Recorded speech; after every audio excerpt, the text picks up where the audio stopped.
and we'll update that register. Okay, well, I'll go to the March 2nd minutes. I've actually got a couple of points on those. If we can, have you got them up there, please? So on those March minutes, before we confirm those, had a look at them. There's a couple of errors. I haven't got it up in front of me, but from memory, I was quite surprised when I looked down the bullet points and the numeric count goes from 9, 10, 15, 11. So not sure what's going on there, so can it be tidied up? We can't connect the cable to you. Sorry. It's a new laptop because it's a different board. Sorry. Okay, but about the minutes? Yep. So the count of the items is out of sync? What do you mean? Chair, it says 1, 2, 3, 13, 5, 9. Oh, that is just the order how they dealt with it. So that's normal, is it? I've actually Yeah. never noticed them being out of whack like that. Really? Yeah. Is that because It's just the way they dealt with it. Yeah. Did we move around the agenda? Yeah.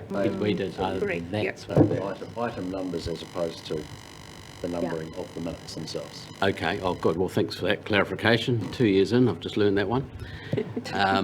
There's another item there, though. We had a discussion in there towards the end about the potential or the review of fund managers, potentially jointly with H-Brick.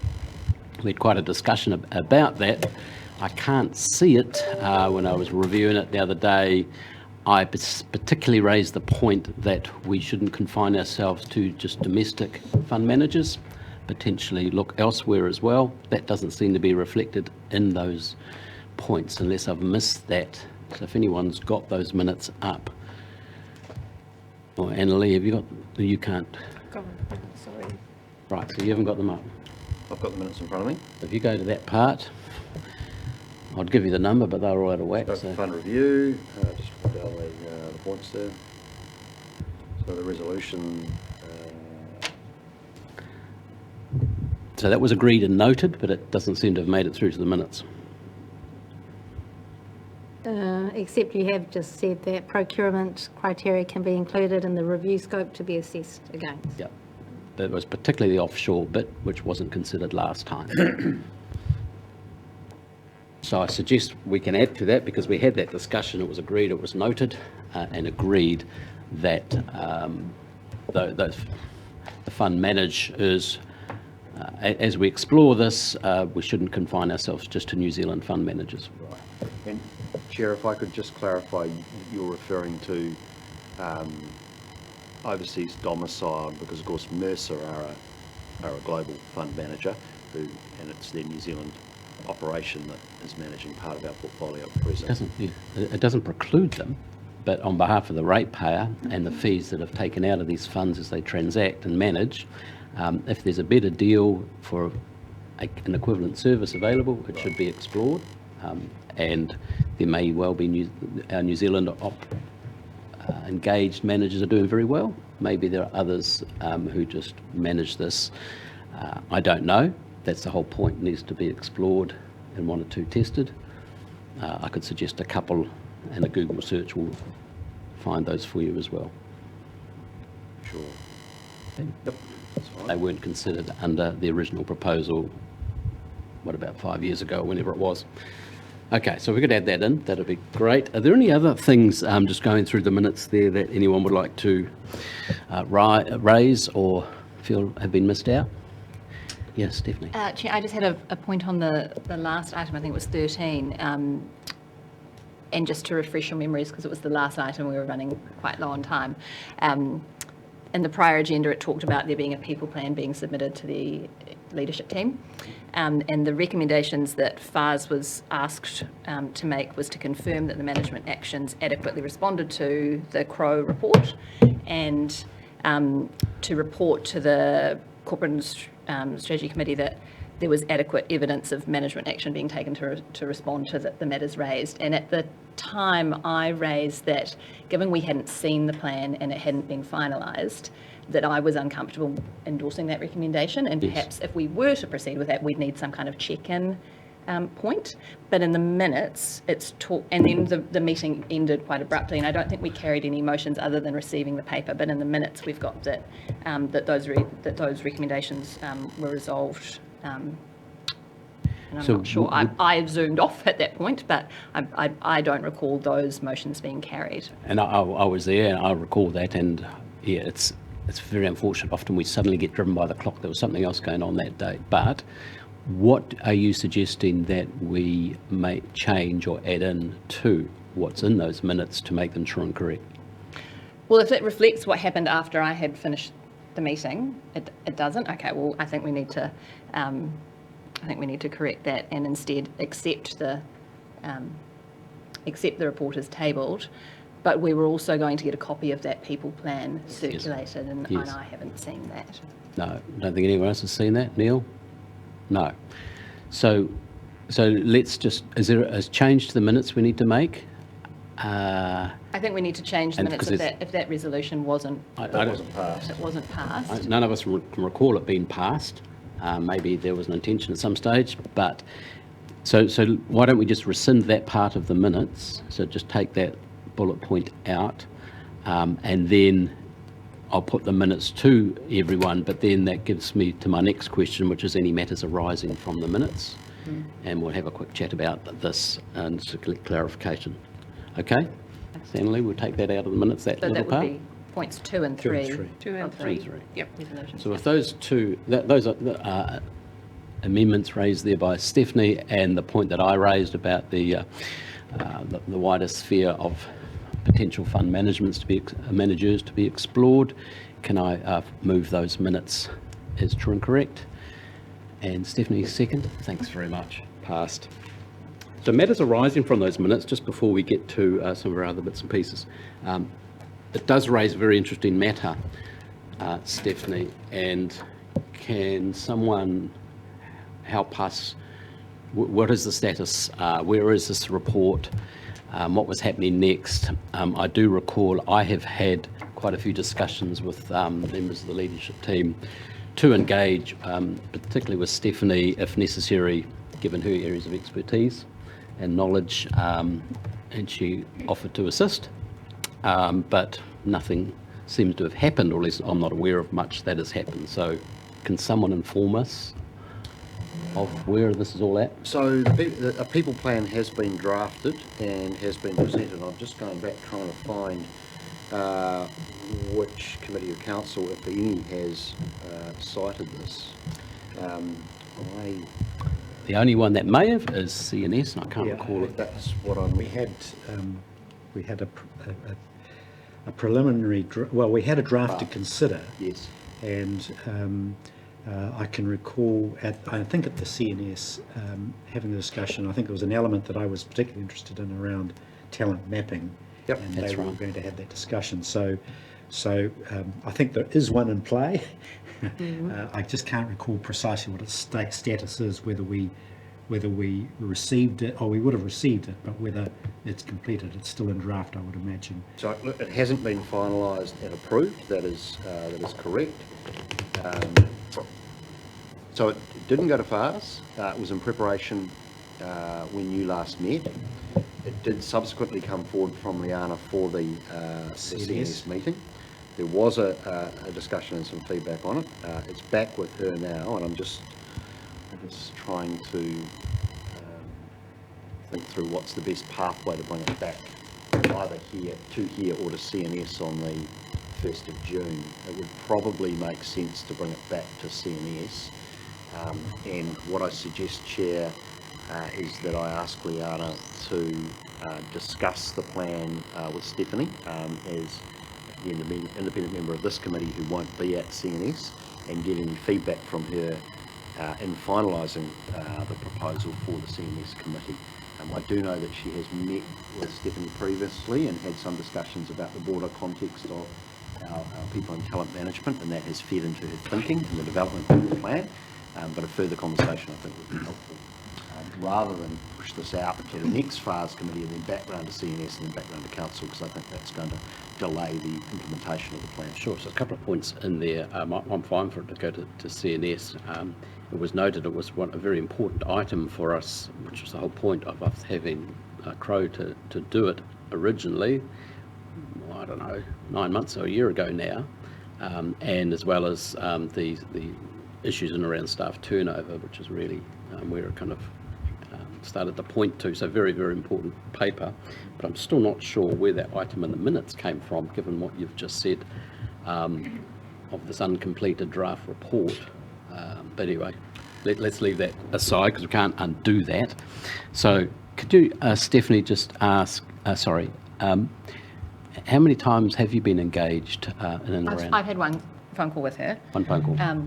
Yeah, but I think from my perspective, it just seems that there's a missing piece here, that that we've had the report. We're obviously, it's on our radar to endorse that appropriate strategies have been put in place to mitigate the risks that were raised, and they were fairly significant. Yes.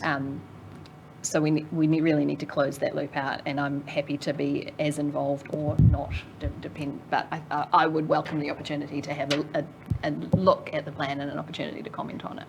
Sure. Well, I'm comfortable to go to CNS, but not until such time as what's been previously agreed is followed up on, which is some independent eyes and thoughts and wisdom that Stephanie may or may not have in this space, but it was very helpful at the time. Oh, sorry. It got talked about as her areas of expertise being very useful at the time, particularly for this report. So when's your CNS meeting? 1st of June. First of June. There's 3 or 4 weeks to You've actually got miles of the time. useful engagement with Liana, and I think that can happen easily. Yep. And that feedback put into the report, the draft report, and then discussed at CNS is Yes. a pretty good track, I would have thought, Mr. Chair. That's good. Thank you, Neil. Can I invite you, Stephanie, just to send me a note as chair of this committee when we report back up to CNS as to what you may or may not have added to, or the larger. There was some, if we do remind ourselves, there were some very pertinent issues that were lacking in our human resources ecosystem, if you like, evidenced by that report. So we need to look after our staff and get on with it. Okay, so thank you, and thank you for the clarification. So our minutes have been passed, matters arising, no other matters arising. We'll just go straight to our agenda as scheduled, item 4, which is our annual internal audit plan. We've got a bit of time scheduled for this. We've got Martin on board there from, now am I calling you the right thing, Crow, is it, or are you Findex? Oh, sorry, I never quite remember. Yes, so we are Crow, so we're part of Findex, but the audit division of Findex is still Crow, just on the basis that we do use the international networks and so on. So Crow is correct, yeah. Cool, okay. But Thank you're you. not Martin Crow, though, are you? No. Righto. Bit early, Neil. Bit early, sorry. Yes, there's only one coffee in so far. That would be a miracle. So who's going to lead us into this? I'm particularly interested. I'm just looking at Stella. So item 4, item and 6 to me are very much one and the same. In that 4, it's the officials' papers into this. We've got this report that you have done, and then it's, hey, what are we proposing for the next annual audits, potentially with Crow? So I just want to kind of discuss them interchangeably a little bit. In our Stella, we have the fraud one right in the middle of everything, but I think that deserves its own time. But I think there's 2 larger discussions to have about both of these items. So who'd be leading this? Jared, just based on what you've raised, it would be helpful, I guess, for the committee to determine whether or not you want to have a conversation about the current financial year that we're in, and the work program, the internal audit work program for this current year first, and then have the next year's plan conversation after. The way the agenda's been struck, obviously, is the other way around, which is starting with the plan for the year ahead. And that I guess is just based on where we're at in the annual cycle. This important decision point for today's meeting is the work program for the coming year, which is why that's the first item up. But if you prefer to do it the other way around, that's fine.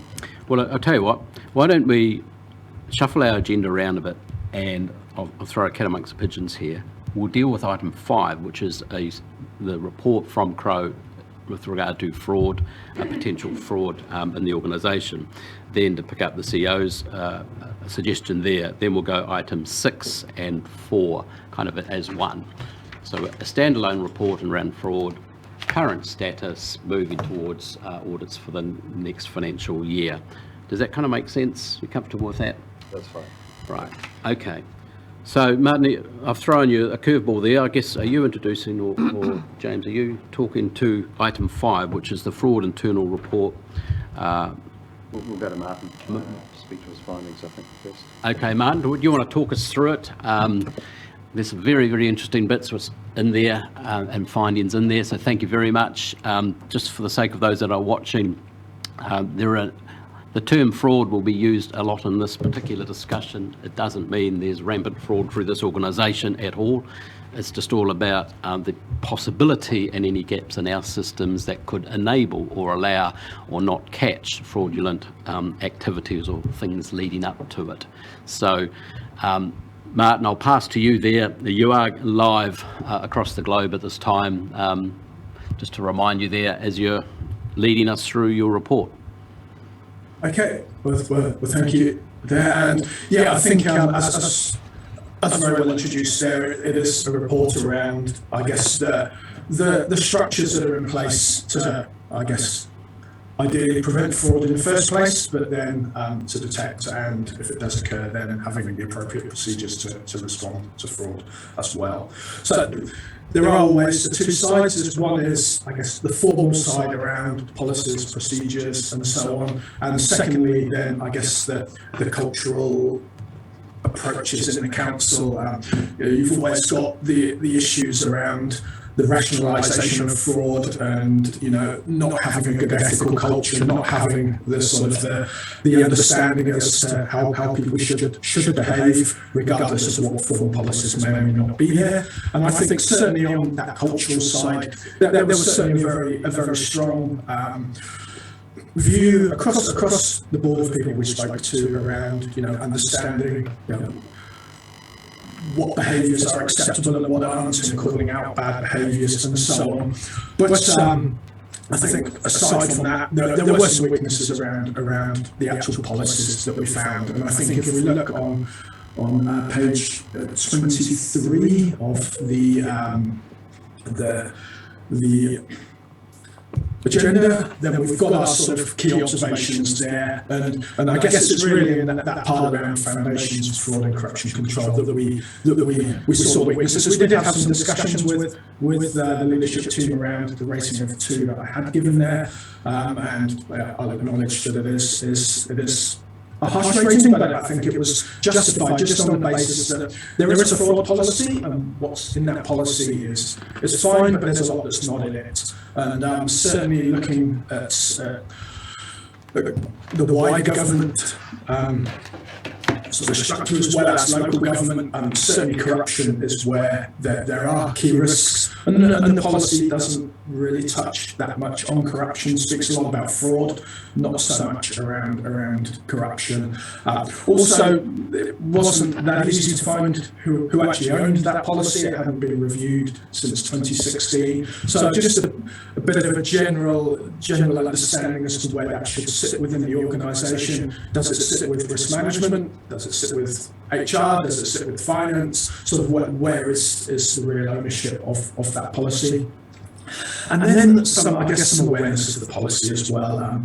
A number of staff weren't aware of the policy or would know it was there, but didn't really know what was in it. And so I think a bit of training around there probably warranted as well.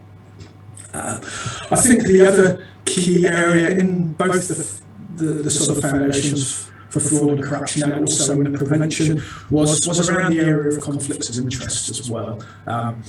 From the procurement side, the procurement team and the new procurement manual have drilled that in very well. Everybody was well aware of the risk of conflicts of interest, where there are conflicts of interest.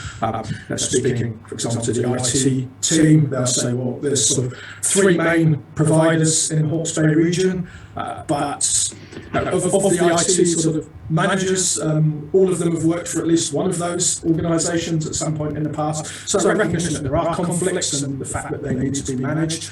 And so through procurement, I felt that was strong. But the other areas, sort of compliance and enforcement, again, there was a good understanding of where there can be conflicts of interest, but less formality around documenting them. It was more an informed process around saying, okay, I know this person quite well, so I'm not going to go and do the enforcement work. Someone else should do it. The 2 key managers there are both former police officers, so certainly understand issues around conflicts of interest very well. But around, again, meeting the sort of the OAG's sort of expectations that, when those conflicts are identified, that they're formally documented and management plans are in place. And the final area was then the area around sort of grants and subsidies, and there was sort of less understanding around the fact that there are conflicts. We could talk in departments around, okay, your procurement side, yeah, we understand that, you know your conflicts. What about when you issue a grant or a subsidy? What about the conflicts are there? And there was a bit of, I guess, a bit of a hesitancy inside the moment there, where it was sort of recognised that hadn't been so well thought about or recognised within that grants and subsidies side. But again, an area where there can be risks around, I guess, that management of the conflicts of interest doesn't necessarily mean there is corruption, but just the fact that it gives that perception, and again, as a public sector body, you really want to make sure that in those areas that you are managing those conflicts as well. So they were probably the key areas of weakness that we did identify. I think then when we came into the detection, again, I think the sort of minimum standards there and the responding side was good as well. Everybody understood that they can't just go around and start investigating things themselves, that there are reporting channels, and that those investigation channels need to be managed effectively, so that there isn't any corruption evidence and so on that could potentially occur as well. So I think probably that's the high level summary from my side. So happy to sort of delve into other areas deeper or answer any questions that you have. Great, thank you, Martin. I've picked up on some of the issues you've raised as well. I'm sure some of my colleagues have. Particularly the point here, as I said in my introduction, it's more making sure there is a very negative environment for this to potentially happen, i.e. procedures, registrars, and a culture. And it's very disappointing to hear, but I'll be inviting the CE to comment in a moment around lack of awareness of such policies, and then what does that entail in a larger sense for our various policies to keep everyone safe. The organisation, at the end of the day, we have these rules to keep us all safe, the organisation safe, and ratepayers, management of ratepayers' activities safe in all sense. Even to your point around the OAG, Office of the General's expectations and guidance space, seems surprising to me. I invite CE comments on that. And so I'll leave it there. I'll invite CE to, if you wish, make any comment around the report here, and then I'll go around the table, starting with Stephanie there. Any your thoughts and comments and around the findings, and then more importantly, what next? Thank you, Chair. So look, Martin knows I do have the view that the overall scoring is on the harsh side, as he reflected. Martin's paid to see the cup half empty rather than half full, and I do take heart from the observations that he made during the review about the culture of the organisation and the awareness of the importance of probity and due care with public funds and the way that they are administered, and that there is strong evidence of a good culture responsibility and accountability in that regard in the organisation. And there is an awareness of fraud risk in the administration of most of the council's business processes and funds. So to that extent, I actually think the foundations in the organisation in that regard are strong. What's noted is the weakness in respect of the completeness of all of the policies, and that's really a case of whether in drafting each and every policy, all of the possible issues that might arise or risks have been adequately accounted for and documented by way of issue identification and mitigation kind of strategies are reflected in those documents. So there's an updating of the fraud policy required, and we acknowledge that. There is a conflict of interest policy, and that's where corruption is principally managed. I do think our biggest risks probably lie in that procurement space, just small community. Was noted around IT. We do have a small number of suppliers in some areas, and we've got long-standing relationships between staff and some of those suppliers. So that is an area that you need to continue to watch. It was good that Martin noted that in our procurement space, our competitive procurement processes, the kind of the panels that do the assessments involving multiple staff, and the transparency and reporting around that is a good mitigation against that risk in particular. So I think we're reasonably well covered off there. And then it goes to the training and the familiarity. And I think with respect to these policies and all policies, as you noted, Chair, we have got a bit of a challenge in that the level of turnover we've had in the organisation over the last couple of years has meant we've got a lot of new staff, including managerial staff, and we haven't always done enough induction and training around our policies with the frequency that we could with that level of turnover to ensure that there's a high level of understanding and awareness of all our policies at all times. So that's work to do. We've recently brought on a learning and development coordinator into the people and capability team, who as part of their role is ensuring that through induction and through the ongoing training across the organisation, our high risk areas around things like health and safety, these sorts of policies are getting regular training and an adequate volume of that. So I guess what I would conclude is that the foundations are pretty strong, the culture is strong, and I don't think Martin would disagree with that.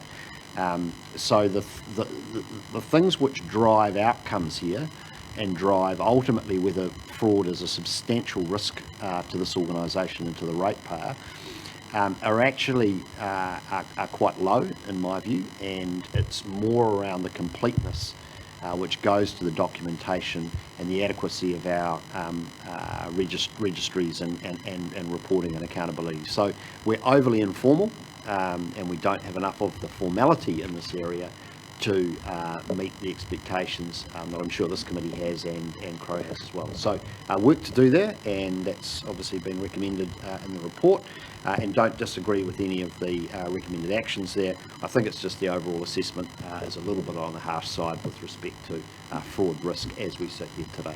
Okay, I think to the earlier discussion, I think induction process and exit interviews, etc., were part of the findings of the earlier review into talent management or retainment. So, we kicked that one off some time ago. And then just a question, and then to Martin, sorry, just how, it's just very interesting, the comment that there wasn't a person in charge.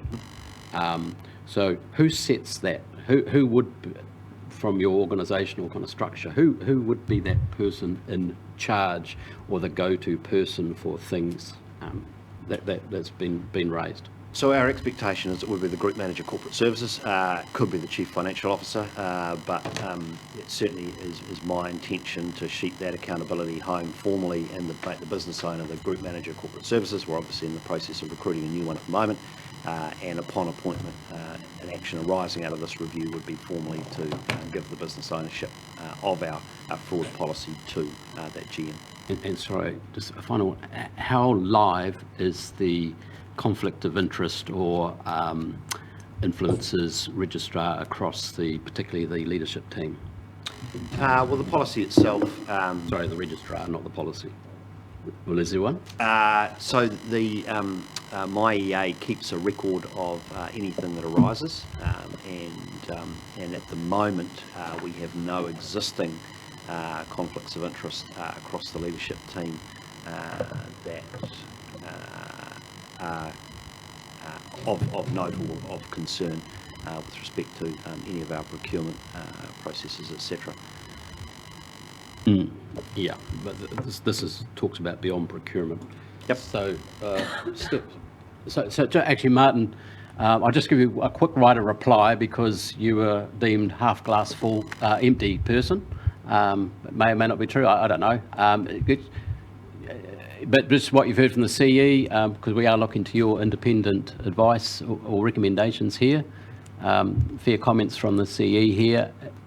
Any comment there, or do you want to wait till we actually ask some questions around the table?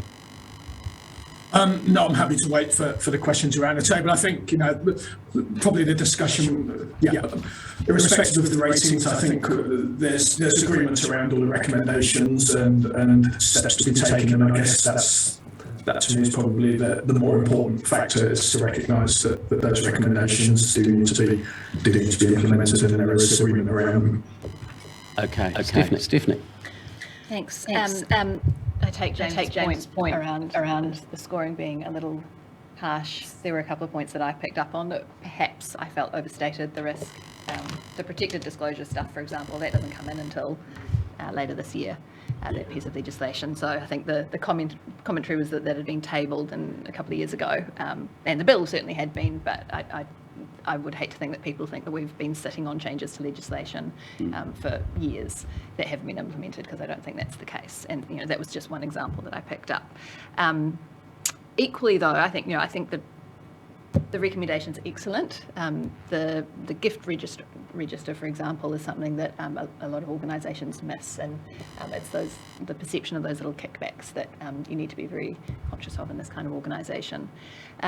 So the gift register, the training, the background screening point, I totally agree with. I was a bit concerned that that's not something that's happening already in key risk roles.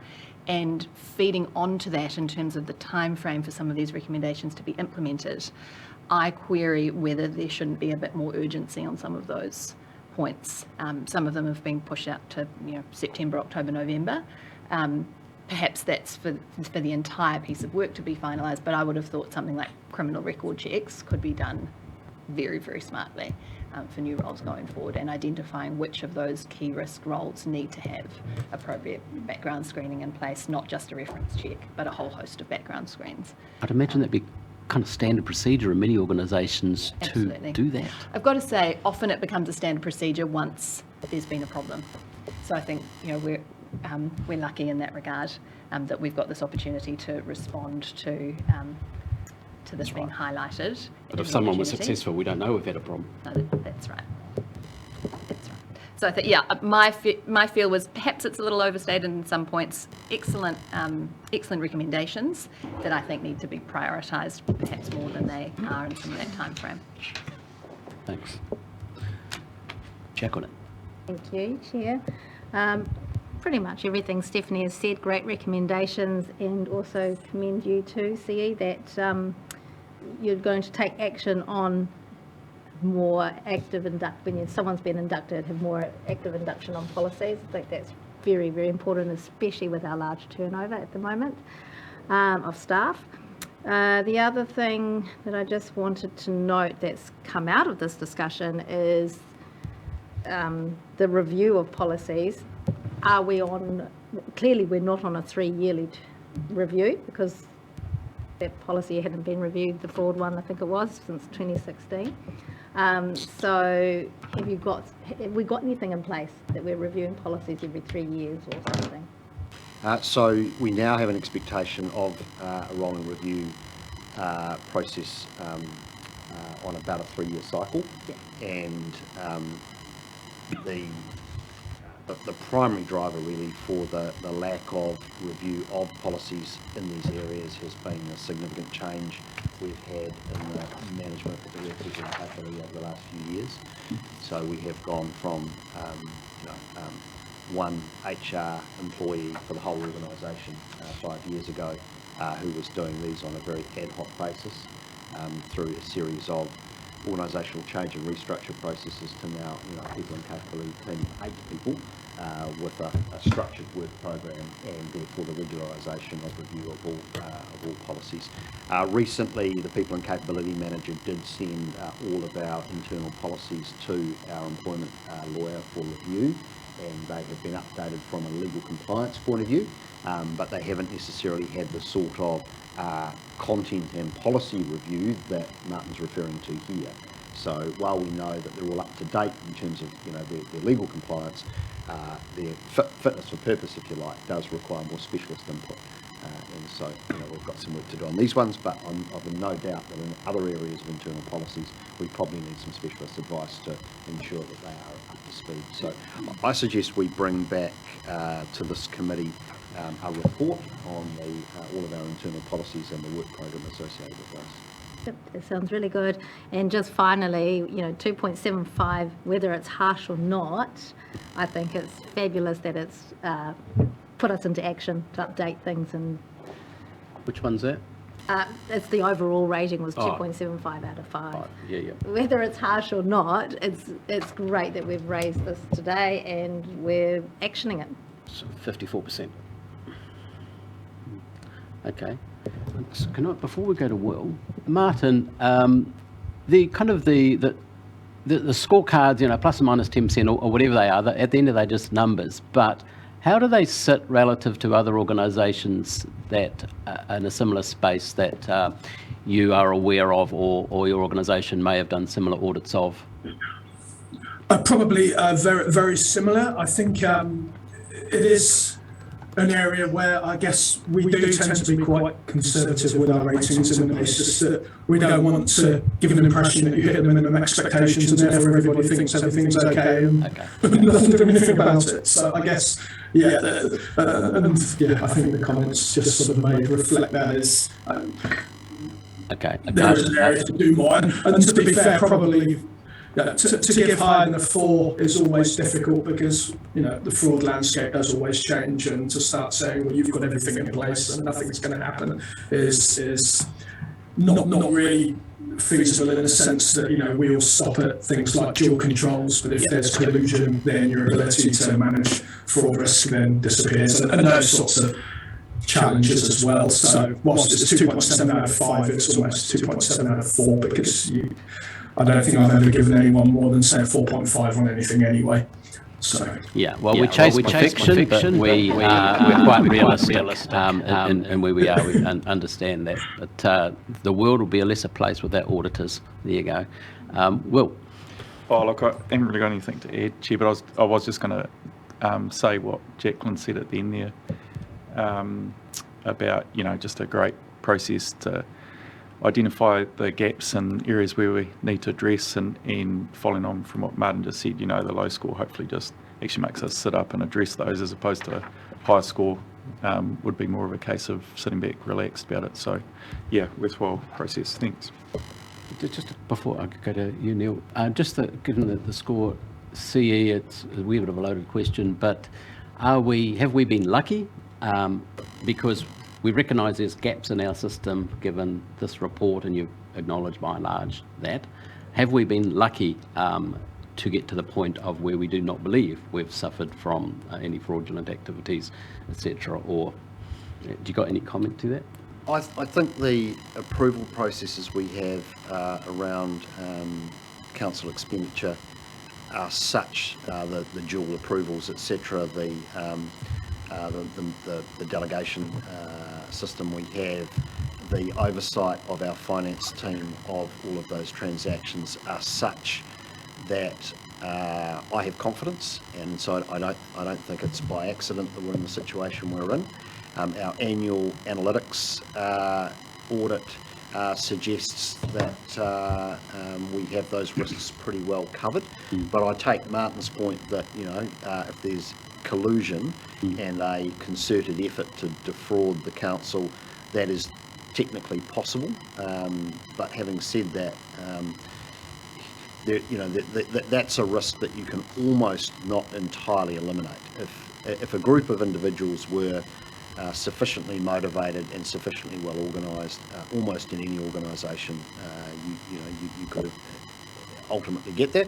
But that also goes to the character of our employees, the culture we keep in the organisation, etc. So I don't think that risk is remotely high at all. It's vanishingly small, but I wouldn't say never. Okay, thanks. Councillor Curtin. Yeah, thanks, Chair. I just to echo that commentary that there's more than one way of looking at fraud and how you manage it, and our data analytics have been particularly assiduous. I think we've looked at this from all sides now, and I think some of these areas are sort of the last cabs off the rank in terms of what we're observing. Can I just go to the workforce screening recommendations? Page 17 or 35 of the report itself. Of the report itself.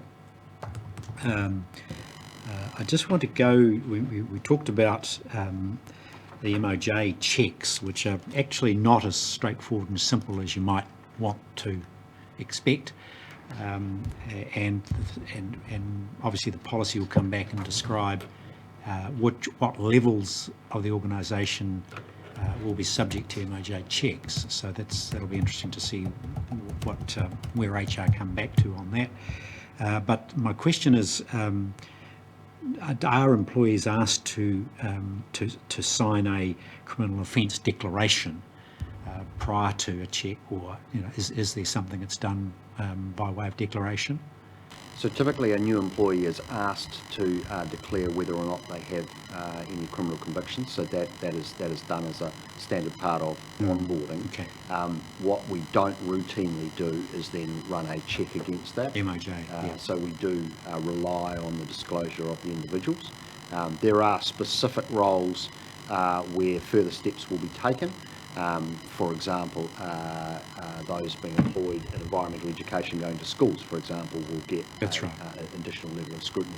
But it's not routine for all staff. Sure. I think that's something. But it is routine for a criminal offence declaration. Correct. Yeah. Yep. For everyone. Correct. Yeah. Okay. Thank you. My next question goes to the final recommendation: formalised social media and internet search checks to be considered. I would suggest consideration, that recommendation should be removed, considered, and to be implemented. It's a high level of risk to the organisation reputation, and I think we ought to have that brought back to us, as should search controls. I've just tried to get into my TAB account. I just can't, which is really frustrating. With your cryptocurrency. So that I just wondered whether that could be turned into implemented instead of considered. And we've got substantial clarity, particularly on induction, about what the standards of behaviour are, and perhaps, and I'm not clear on what the links are to our code of behaviour. We've got one. How that is actually administered and implemented and recorded in terms of induction. So that would be my recommendation there, and that we've got some line of sight on those IT search controls. But reiterating, the risks to us are external, probably via the internet, as opposed to internal. So that's our exposure, which is on a daily basis, attack from without. Yeah, and I think attack from outside certainly does present a greater risk typically than attack from within in terms of our IT environment, just given how hostile our external environment is. But we do have Andy here today, and he might, perhaps we could pick up that conversation in the later items around cyber security. Okay, thanks, Councillor. I've got some items, really the discussion is more to the CE. It's 2.6, it's still in the conflict of interest. I just got to make sure I'm in the right place now. Yeah, 2.6. So It's been touched on, so, and you mentioned the word before, procurement. I mean, conflicts of interest, the culture, the environment, all those things is very important. Because I've been quite stunned by the observations here, which basically says, the council has a conflict of interest policy. During our interviews, there was, however, limited awareness of or understanding of the policy. Now that's, to me, regardless if that's a jug half empty or full, because I'm not here referring to a bottle of wine that's been mentioned here. There's a register of that and that kind of stuff. I mean, am I misinterpreting this? For example, someone in the consenting team, is there some live kind of conflict of interest or register of interest? It's just a management and declaration of the same to keep everybody safe. And does that pick up that example? Say someone is in a consenting team and it's a small place, Hawke's Bay, for example. Is that included in, I don't mean to pick on the consenting guys, but it's pertinent and there's material advantage if something happens in that space. Do they have an awareness of the import of conflict of interest management? So the conflict of interest policy at the moment is overly generalised, and I think the work that we have to do on it is to elaborate into the various areas of council activity, such as consenting that you've described, that explicitly needs to outline the risks in that area and what expectations there are on managers and staff and what have you, and how those are managed. At the moment, what we have essentially is a informal and generalised expectation articulated in a high-level policy. We've got the manager in the consenting area aware of these sorts of risks, and typically what will happen is that a staff member that has a conflict of interest with respect to a consent application will acknowledge that it will be managed. What we don't have is good policy, explicit policy around all of the process steps there, and then good documentation of how that's occurring. That is my understanding. I don't know whether Katrina's got anything contrary to... In terms of the allocation of consents, it is a matter that the consent manager does take into consideration when allocating applications. It is on the agenda for the team to constantly be thinking about conflicts of interest. And in the time that I've been here in 18 months, I think I'm the only one that's raised one. Thank you. And so all that leads to potentially not good practice. I don't say it's not there, but you said you don't have procedures, awareness of the policy if there's a policy. So therefore, how can we expect, other than the goodwill of our great team, to declare that? And it's an issue which many people run away from. It's actually managed conflicts of interest, the management of it, and perceived conflicts of interest, not just financial, but procurement and etc. Relationships, third parties, is obviously crucial to the organisation. So I'm very, very surprised to read what I've read there. Having said that, okay, can't undo that other than upgrade what we have now. Is it your thoughts, so there'll be a general policy across the organisation? So, for example, councillors, as we discussed at the start of the meeting here, conflicts of interest. Is there a similar, is a different tier of, say, the way potential conflicts are managed, say, within the leadership team, as opposed to, say, the people out on the ground, or is it the same for everybody? The only reason I ask is the leadership team tend to be the decision makers in allocation of resources. So again, the policy is generalised across everybody, and so it is the same for everybody, but it's informal for everybody. So we don't have the level of formal documentation of conflicts of interest across the organisation, including the leadership team, that we would need to meet the level of expectation in the review, which is why we agree with the recommendations and we've got work to do there. Okay, thanks. The second If point, I could Yep. excuse me, could I make another comment there as well, please? I think I would agree with everything that's been said there. I think part of what we found was not just around, the declaration of the conflicts. People understood when they had conflicts, but maybe the formal documentation wasn't there, but also then the formal documentation of the plan to manage the conflict wasn't there in terms of saying such and such has declared a conflict, therefore they will not be involved in this consent or this compliance activity. And just having that really formally documented and kept on record, which is the sort of the two-step process that is recommended by the OAG. And certainly in a lot of the work we do where, you know, a conflict of interest issue has been raised and we've been asked to come and investigate, and it can be something that's happened 5-6 years ago, and the manager that said, yeah, okay, that's all right, it's no longer there, and there's a big vacuum of information to say, well, what happened with this conflict of interest? And so really it's just having, even if it's a simple activity, as saying, okay, you've declared a conflict, you're not involved in this process, it's having that written down, so if that issue occurs or if it gets raised in the future, you've got a plan and it says, this is what happened, we know there's a conflict and this is how we managed it, and you sort of close down any of the challenges that then come in the future. So it was that part that I really felt was outside the procurement area where there was a bit of lack of understanding and awareness. Yeah, and so the absence of such a policy and practice therefore opens us up to risk.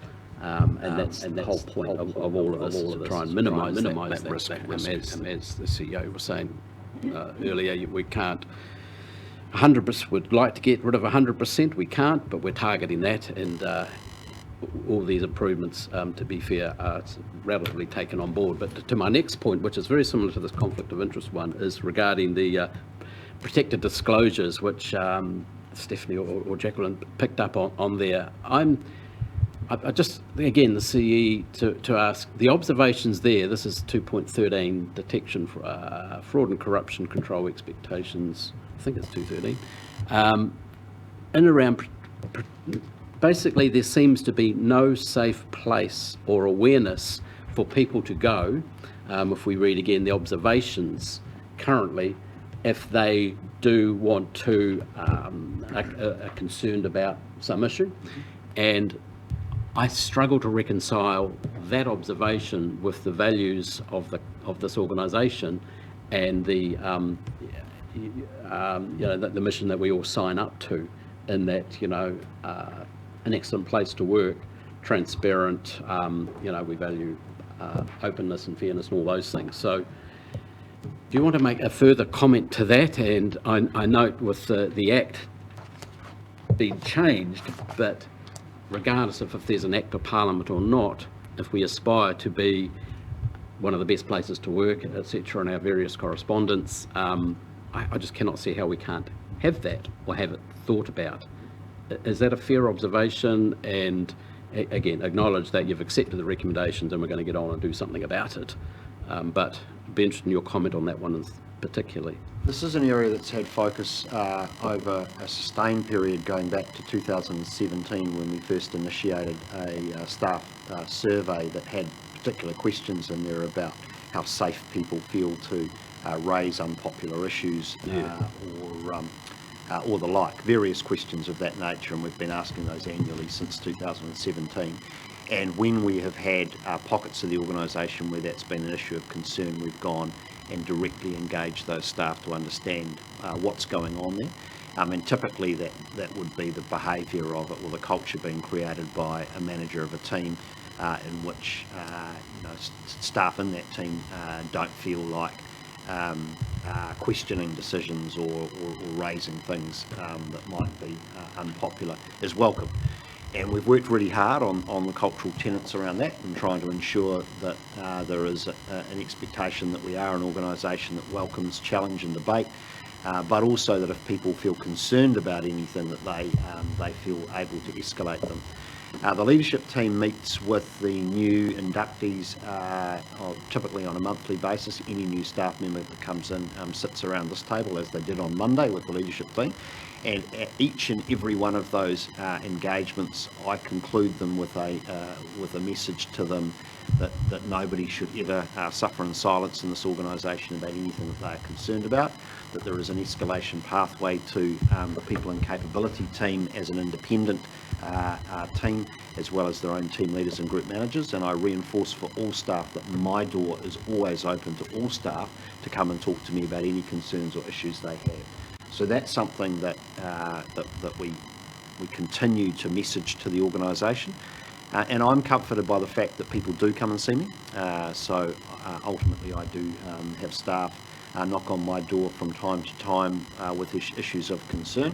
And often as people leave the organisation as well, they'll wish to come and advise me of something they've observed or been concerned about during their tenure, and then we can take action on those. So, look, I do think we have generalised messaging to the organisation in this regard.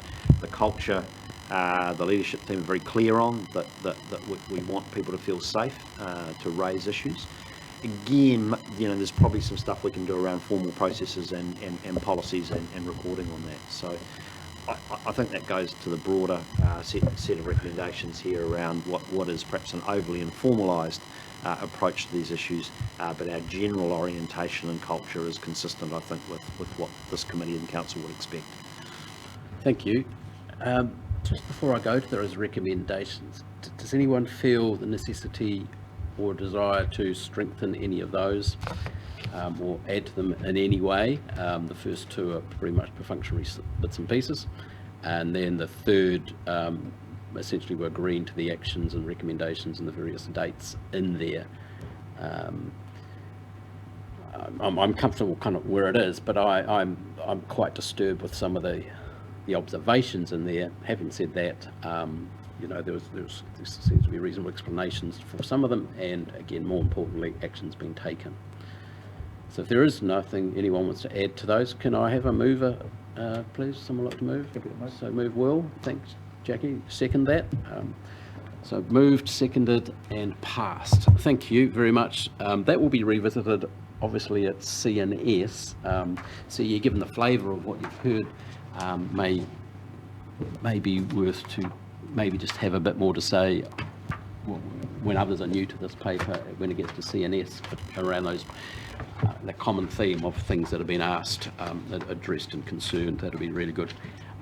If you're able to firm up on any of those dates, the start of the action or whatever, or commit to them, that would probably be powerful. And also if you could link it in with the work on the talent side of things, that would be helpful, because they do cross-pollinate.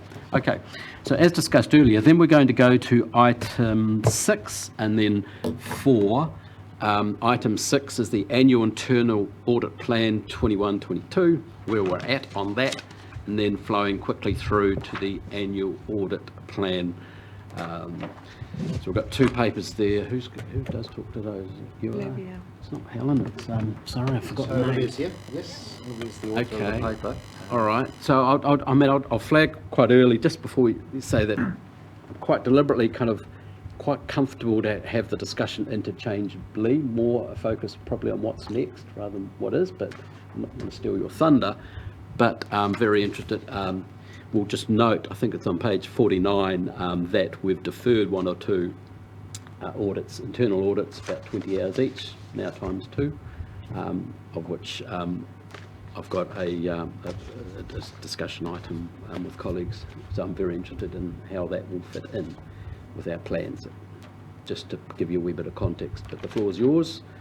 And so item 6 on our agenda, annual internal, so this is the current status, as well as, I don't mind if the discussion goes quickly to the next one.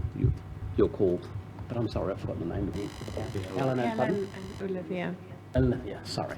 So Helen's leading, are you? Thank you, Chair. Yeah. So I guess very quick summary of the current status. You've just received the fraud report from Crow, and data analytics is Olivia is in the process at the moment of making sure that data is extracted from the systems to Crow.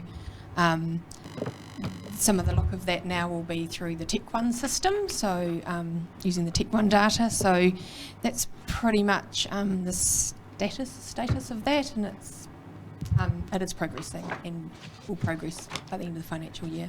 Okay, and or to that, on that the table, as you say, fraud data and the kind of holding pen, there's a budget line for that, we've just carried over. So even though it's expressed in hours there, it's expressed in dollars somewhere else.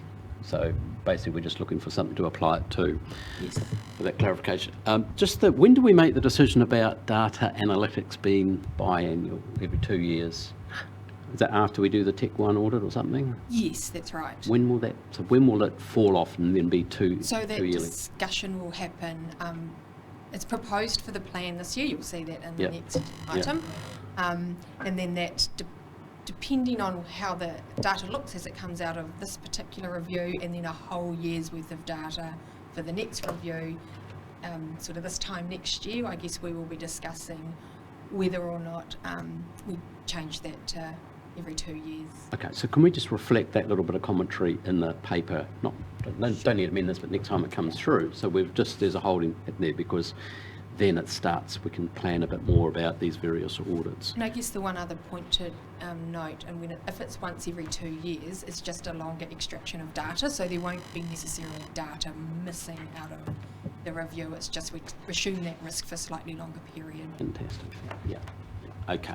All right. So, our current status, we've spent a bit of time on fraud, and look, we really acknowledge, and glasses half empty, full, whatever they are very, very useful. The independent eyes and thoughts, and just a fresh perspective. So thanks very much to Martin and you and your team, and to our staff that obviously have to work with these guys as they go through this. So, with that kind of pretty much, there's a paper there which I just want to take on board then, okay? So what I'm looking to do is, that's the status, so I'm just going to move the recommendations for that paper, which is that we receive and note the annual internal audit plan 21-22 status update. Basically, we've just heard that. So can I move that, and Stephanie, second that? Thanks very much, so that's passed. Then we go to probably more substantive discussion around proposals for the coming term, which is agenda item 4, and whatever that is on Stella. So would you like to talk to... Chair, could I just make an opening comment that we'd like to propose today an amendment to what has been tabled. Which paper? So this is to the annual internal audit plan for 22-23 for adoption. Yep. So of the 3 items that are proposed, the second one is a 3-yearly health and safety review.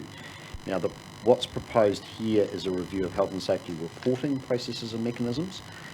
We had scheduled in our, outside of the internal audit work program, but in our health and safety work program, full-blown review of our health and safety, so not just the reporting of health and safety, but full-blown review of our practices, processes, capability, the full kit and caboodle, and that is due, hasn't been done for over 3 years now, and to get an external expert health and safety reviewer in to do that and to report that to this committee.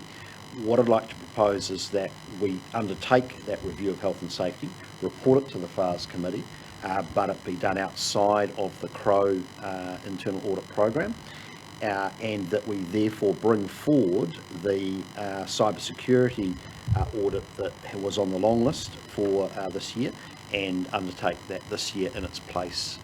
So that's the modified proposal, should the committee be happy. Okay, just a quick question about that, because I actually did have some questions about the health and safety ones. I imagine under law, health and safety law, all these things that we're going to ask someone to check that we're doing, we need to be doing them under law anyway. So it's kind of, it's a higher threshold than, say, what we've previously been talking about. So, so in a nutshell, you're saying you're looking at a bigger, wider, deeper review of all things health and safety. Yes. Correct? By an external party, sorry? By an external party, yep. So it's a version of this, but bigger, wider, and beyond what we normally ask CROW to do. Correct, and against the predominant national framework and accreditation for health and safety practice that is identified by WorkSafe New Zealand as best practice. So we want to use that framework to check where we're at maturity-wise on health and safety generally. We've gone on a significant journey from having no dedicated health and safety staff and just a part-time contractor to now having 3 dedicated health and safety advisors in the organisation and a substantial work program. I want to now check whether or not we have the right pieces in place and whether the work program for that health and safety team is appropriate to manage all of our risks as well as achieving our full legislative compliance that you referred to. Okay, so there's 2 points here then. As described, probably in our various natures, generally are we comfortable with that? Basically, we're just taking a health and safety option discussion off the table here. That's part one. What was your starting time for this and completion time? So we'd like to commence that as soon as possible. Right, okay, so ASAP, Yep. and then that frees up a kind of a slot, if you like. That's part one, and then, so that starts to lead into our discussion about this paper itself. There are 3 potential items there, of which cybersecurity is, well, these are ones that have been suggested and currently not deemed to be audited, such as you're still looking to do the business continuity planning. The business continuance, yes. You're Sorry, the organisational change. and the paper talks about your asset management 3.2, and then you're saying you want to replace health and safety with cybersecurity. Sorry, so just to clarify, bring cybersecurity up and to replace the health and safety, but to still do organisational change initiatives and prioritisation, as well as the data analytics for the area. So a real discussion is, do we kind of agree with those first 2, data analytics, kind of a given. The organisation, I can't keep twisting it over the word. Organisational change initiatives. Is kind of there as a proposal, and there's still this empty slot of which you're suggesting we fill with cybersecurity, and there are other options there. So, Correct. So, and the other options there are, to my point on page 49, we actually have 2 potential Crow type audits, or 40 hours worth of maybe a deeper dive audit on an item that may be of interest to the committee, or one of those that have been suggested, right? Am I correct? Good. Okay. So committee, having heard that, really, are we comfortable with what's suggested here, which is the data analytic one, which is a given, and then as proposed by the CE, are you comfortable with that? There's a bit of commentary in around that, and I'll ask you to comment on it in a moment. And then we have 2 things here, cybersecurity and asset management left, or anything else that may be of interest. Okay, so just addressing those first 2. So, Will, I know you're particularly interested in this, so would you like to Just comment? a question on that change. Great to know that health and safety is still getting done, but is it unbudgeted work? Has it become unbudgeted work now by still doing 3 within the allocated slot? No, we can accommodate that within existing budgets. Okay. We have lines, budget lines for all these audits. That's why I was referring to that one which we've kept in the back pocket for a couple of years now. Yeah, but that's extra again. Extra. Yeah. That Whereas may this be is kind of cyber. new, this proposal. Yeah. Yeah. So, can you just talk us through what that would cover, and then I'd really like to address the cyber versus the asset management one, or anything else that's often. In fact, I'll just ask Neil, are you comfortable if we kind of put on the table, well, let's have a quick discussion, cyber, the 2 items here, or asset management, our preference there. What we haven't heard is why cybersecurity other than the notes here. Having said that, we have had briefings and previous similar reviews and audits of cybersecurity, which has led to some great work with Andrew and your team. So we've kind of started down that track already. Look, Andrew might like to elaborate, but certainly in his advice to me in the last few days leading into this meeting is that the risk profile around cybersecurity has continued to grow quite markedly in recent months. And while there are pressures on the IT team, there are some delays in delivering some elements of the IT work program for other reasons that have been reported to council across the whole portfolio that give us comfort that we can do this now, and given those increasing risk profiles, we think it's of merit to do the cybersecurity. Okay. Can you just remind us the Is there budget? anything? No, that's fine. Can you just remind us of the budget and the LTP, the extra funding we put into things ICT and cyber security? It was quite substantial. Well, so it was a capital allocation of approximately $30 million over the 10-year period. Right. So it's around a $3 million annual capital spend. That's right. So we've crossed the threshold of it, and then there's some parts of it which you're concerned about, thus your proposal now. And I absolutely appreciate and understand it's a live issue and a very sensitive issue, and one we manage very carefully in the public forum. Appreciate that. I take that on board. Well, look, committee, I'd like to start a discussion here. You've noted that in the past we've held back on an audit because of pressures on the leadership team and some gaps and things like this. Whatever reason, COVID, doesn't really matter, other than we just have this slot, if you like.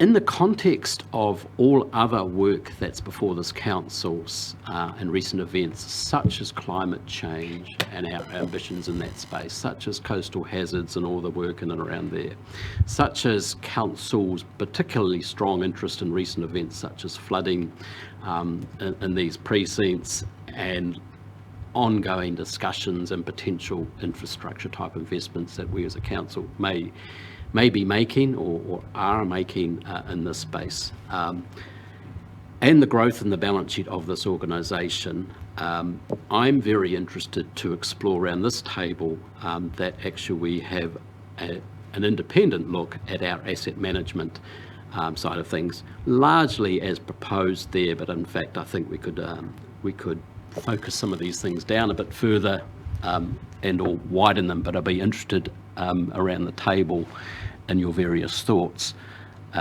My rationale here is there are there's huge pressure on our asset infrastructure as an organisation.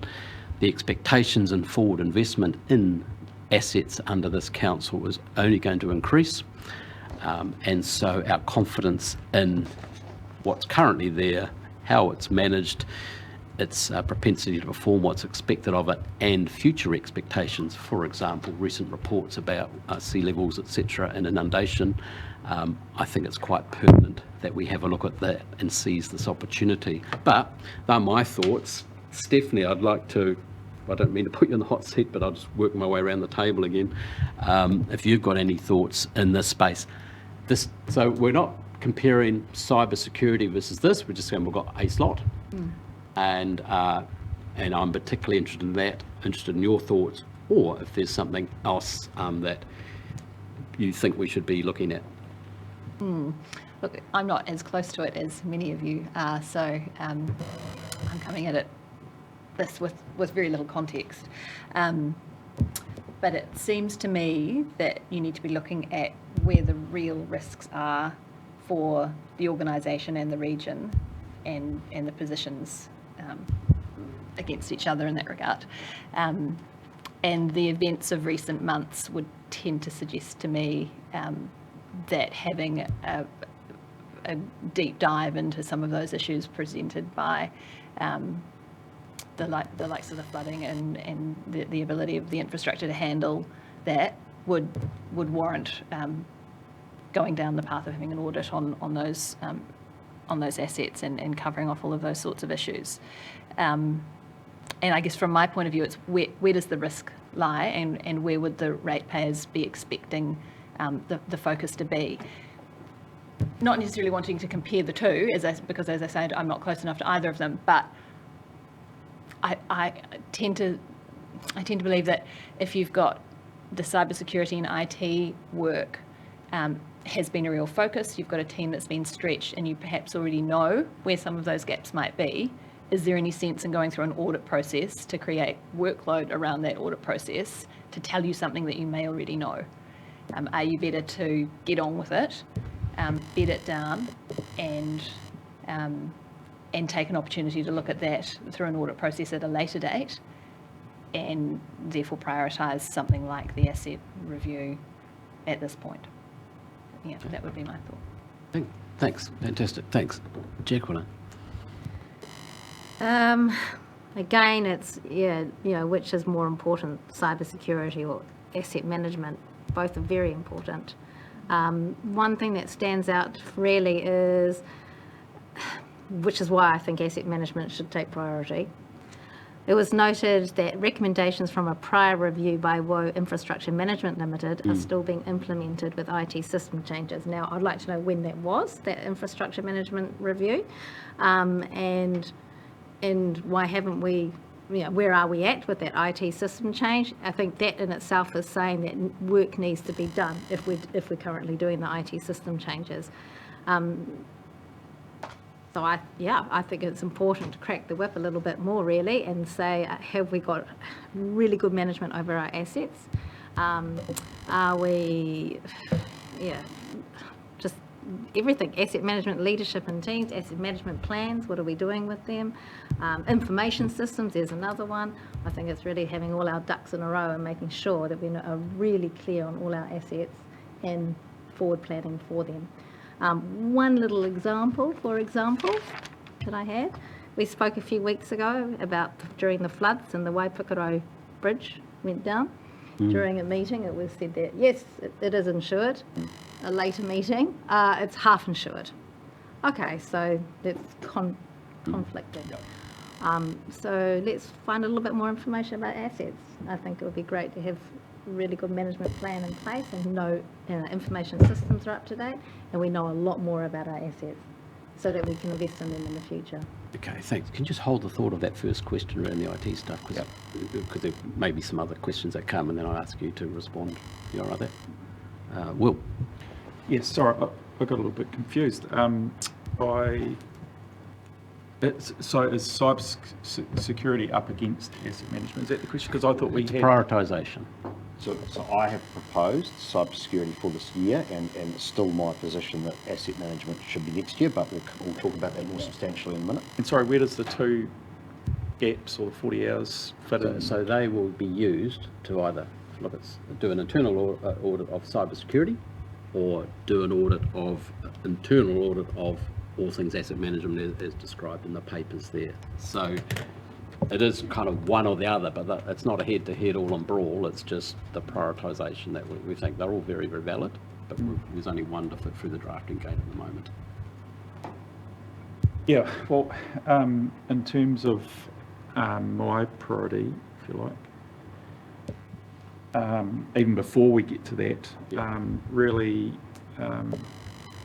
happy to see there your tongue twister around organisational change, consolidation and prioritisation. I was quite surprised to see, looking back through the years, that hasn't appeared yet, considering the change, this organisation, the growth, and reading it, that as it breaks it down, as we grow, is that well managed, well planned, is it affecting our core business, things like that, things I've been interested in ever since sitting around this table, so really happy to see that, and to me that's a definite priority, because that change is just ongoing at the moment. We continue to add levels of service and new things, and we've got a massive proposal in front of us now.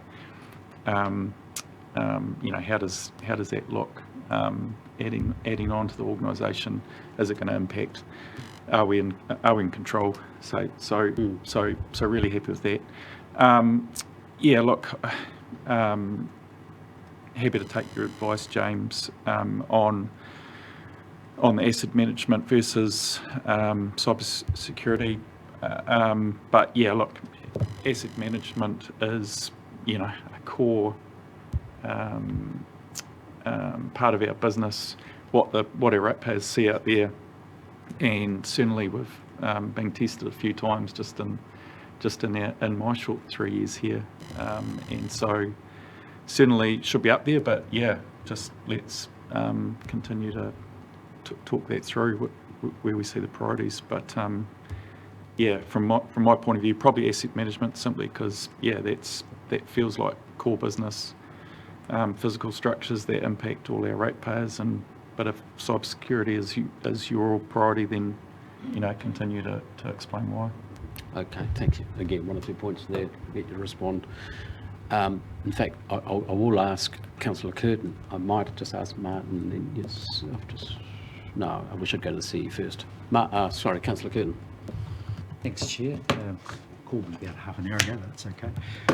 Did it? Yeah, I just want to go back, actually, James, and just square off where we got to with the health and safety scenario. Firstly, what is our current policy in terms of reviewing our approach to health and safety, to what is the statutory requirement to do so, and what is the budget implied for it. So I think there's a little confusion here, because I don't think it's necessarily an either-or situation, because when you look at, thus my questions on health and safety, what is actually standard operating process, and then on top of that with the cybersecurity, we already have significant, if you like, auditing taking place as a matter of standard operating practice. So I just want to distill those to make sure we're focused on what's actually falling out of this internal review processes. There are other audit processes over here, this one in specific. So I'd really like to know what the current budget allocations and expectations operationally are for health and safety, and ditto for cyber security, so we can be clear on what we're actually talking about here. Yeah. So, the first point I'd make is that for this committee's work program, I think we've got some work to do to distinguish between functional reviews and the internal audit work program, because I'm seeing them banging up against each other. For example, we've got MR Cagney have done the Section 17A review on road safe. Transport expertise come in, 40 hours wouldn't even start that piece of work, right? We've just reviewed our communications function. We have an expert reviewer come in and do that. That's coming to this committee as a Section 17A review. Right now, we've got a reviewer in the building reviewing our biosecurity and biodiversity work. Expert reviewer coming in, substantial body of work, will come to this committee in the fullness of time. And if I look at asset management, for example, the piece of work that WAR did, far greater than anything that our internal audit work program would look at. And when we look at the risks we're managing around our assets, there is a massive body of work underway, and there is a massive issue there. So if I compare cybersecurity to audit, cybersecurity is a mouse compared to an elephant on that. And then I'm trying to think through, how do we make best use of Crow, and what value can it add to this committee at a reasonably superficial level, looking with some reasonably generic skills at some areas where we've got major organisational performance review required. So that's the first thing to say. I need to do some work with Helen and with Martin to get really clear about where in the internal audit program can add value, and then where do we do deep functional reviews based on significant resourcing in those areas. Health and safety is a bit of an example of that today, where we've said actually this needs a more substantial body of work. And to your question, Neil, I'm not aware of a statutory obligation or to meet any time frame for that, but obviously there is statutory compliance that we need to meet, and we need to check that.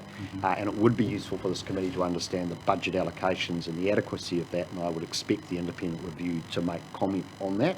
It's pretty modest, I will tell you, in terms of we've got a training budget for health and safety. We put staff through things like four-wheel drive training, all those sort of things, but whether it's adequate to manage all of our risk, that's something I want the reviewers to look at. Getting back to asset management, and this is largely for Jacqueline and Stephanie's benefit, not having been involved in the journey here. This organisation has a large body of physical assets that were developed largely with Crown funding over many decades. The good news is that most of those are fairly gold-plated, and the various reviews we've had suggest that they were built to a very high standard. You can think about the flood schemes, for example, for the Greater Hiritonga area. However, this council over time did not proceed with systematic reviews of the adequacy of those assets to meet future growth, urban growth, climate change, those sorts of things. And we had a very antiquated system of tracking and managing the quality of those assets. Lots of things on paper in drawers, spreadsheets, Excel spreadsheets tracking things. That was all recognised with the appointment of Chris Dolly as the group manager, came in. The war piece of work was done leading into the most recent long-term plan and the infrastructure strategy we had to develop there. It found there were pervasive information gaps. We don't have a modern system for managing our assets. We're behind in reviewing all of our flood schemes and assets to ensure they meet future needs. There's now a massive multi-million-dollar work program to review all of those schemes and to put in place a information system, that's the IT system that's referred to, that would be populated with an understanding of all of our physical assets, all of their age and condition, that would back into our financial models, and so the investment that is planned in our long-term plan is hardwired to an asset management program that is all integrated and can be reported to council on a regular basis. We're actually only at the beginning of that process. So the long-term plan had to allocate the funding. Now Chris's asset management team with some dedicated staff that were brought on board to do this work is working with the IT team to start building a system. And that will be a multi-year process of building an IT solution, populating it with all of the drawings that sit in desks, all of these old spreadsheets, etc. It's a major job to modernise this, the management of assets, and to actually build the human capability to run a modern asset management system. So I can be candid with you that we are in a place where it's not comfortable. We're probably 10 years behind as a council where we should be, but this is very common across local government and across regional councils nationally. A lot of assets paid for by the Crown, grandparented to regional councils, not continued to be modernised and looked after in the way that we would expect in the modern era. So there's a big journey to go on there. And so it's important this committee gets visibility of that, and it's important this committee gets some independent verification that we're on track with delivering all of that. The question really, I guess, is one of timing. I think if we had a review of asset management today, you would be told largely what I've just told you, that there's an awful lot of work to do and we're only just beginning. We're hopeful that by next year, next financial year, the work to establish the IT solutions, the reviews of all the flood schemes, etc., the asset condition inspections, will be at a point that there can be a good check-in to say, are we on track? Are we doing the right work? Are we missing anything? So would still be my recommendation that you push that out to next year, but it's good to hear that this committee recognises that that is a critical area of risk for council, and it's an area we need to pay attention to. Just one question to that, please, Chair. Yeah. So, given the size of it, and it would be a massive audit, that even if we wanted to do it now, you don't think that 40 hours would suffice? It wouldn't. Okay. No. Thank you. So we should just describe what that 40 hours gives us, but hold on, it's actually, yeah. Well, just thanks for that, James. That's useful. What I think may be helpful if we're sort of picking out, if you like, little pieces of work to do through via Crow, without really having a sense that, in fact, there are these other operational, essentially audit or review processes going on. I wonder if we can have a bit of a roadmap that tells us that these things are happening, and what their, if you like, timetable is for examination. I mean, I have a sense that FARS committee would be interested, as you say, in seeing what they look like. So that rather puts a different slant on our decision making around these, if you like, these micro audits that we're sort of diving into a little bit of the business for, and that would be helpful for me. You see, I'm looking at the organisational change initiatives, etc., and thinking maybe that sits with our, if you like, our approach to HR, and it sits. Does it potentially sit there, looking at the impacts on the organisation from a staffing perspective or an HR perspective? I'm not sure. We need an answer on the health and safety. Where do we cite that? Does it belong here or not? And again, business continuity, I'm not so sure.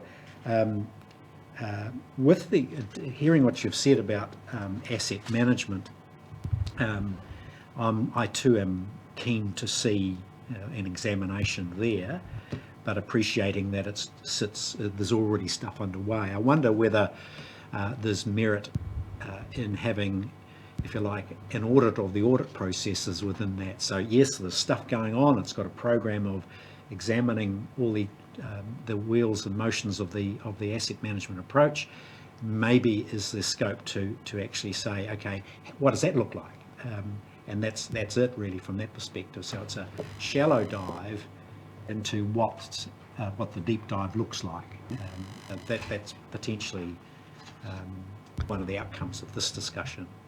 And just to pick up, someone made the point earlier, I see that 20 or 40 hours of these audits, the larger wide organisational audits or reviews that you're taking, they take a lot more time and resources than that. I fully appreciate that.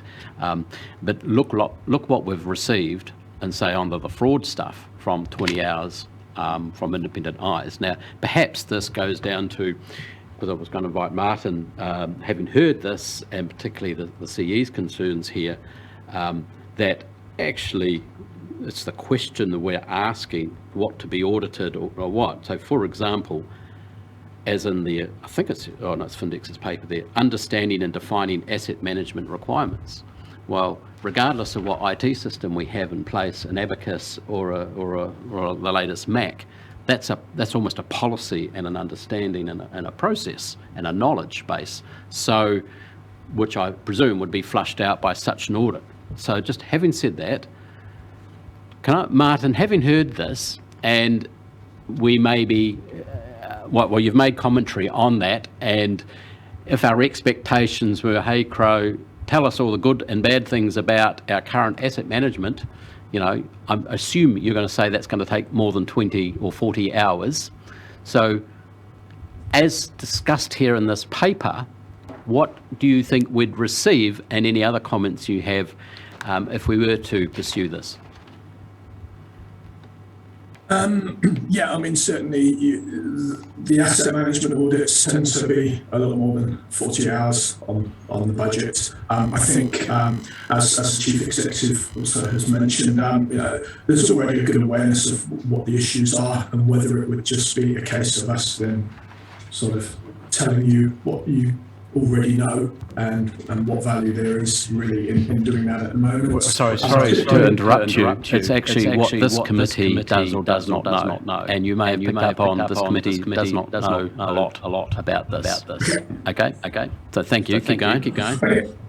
Okay, yeah, I think that's a very fair point, Evan. I guess that there are probably people in your organisation who would be able to tell you probably those issues without necessarily us giving an independent review of those. I think also if there are other specialist organisations in there doing work, and again I would question if the value of us then doing assessment of what those specialists are doing. I'm not sure that that's necessarily probably the best way of using our resource and the funding you have for us at this time as well. So I guess they would be the questions I would put to doing some sort of oversight as to what other contractors that have been brought in may be doing. Yeah, so take yourselves out of it, but you're just in the hot seat at the moment. You're in the red chair. if this committee is interested in things, A, we've got limited resources of funds to apply to such an audit, and we have to be quite disciplined into the questions we agree that's asking. Given, I presume you've done similar audits for other organisations. What are the how high do we keep that those questions, or what would be looked at? We're very sympathetic to the CE's point about there's a whole lot of other bits and pieces going on, and a few of us learned quite a bit of information there actually from that discussion. But as far as risk and audit is concerned, which is the purview of this committee, there is a strong interest in all these things given all the other moving parts in and around assets of this organisation. So I put it back to you. There's about 5 or 6 items there, in the paper itself on page 11. Of what could be covered, but obviously they could not all be covered under 40 hours of audit time. So what are your comments? Can you make comment to that, please? Yeah, so certainly, I mean, that full scope, typically it's looking at more as sort of 120 to 140 hours of work if it's covering all those items in there. Areas that would be coverable in the shorter areas, I guess it's breaking some of those down, but if it's looking at that high level asset management policy and strategy, then yes, that's a possibility. But again, I think it's making sure that this committee does also, I think, as Councillor Curtin mentioned, has an understanding of all that other assurance activity that's also going on within the council to I guess, make that informed decision to know, well, this is where the assurance gap is that we haven't got covered in what we're doing. So maybe that's the next step to say, well, what have we got around asset management? What can you find out as a committee from the other work that's going on and the other specialists that may be doing work, so that you then are aware of exactly what's happening and can then know where the assurance gap is as to what you would like to look at. Councillor Curtin, have you any thoughts to that? And it's a fair point, Martin. Thanks very much. But again, it's a kind of compartmentalisation. So should we build, what do we have now, and is it working? Should we build this? What's the financial criteria as to what we're building or buying or designing, etc., as well as how is it performing in the internal processes and procedures in place? Because everything I've heard that's underway, well, maybe it's a question for you, James, what's not been looked at insofar as asset management is concerned from these other 3 or 4 larger projects that you mentioned earlier, which potentially could be looked at? And it is a very good point to note the difference in what these are: audits of internal procedures, policies and practice.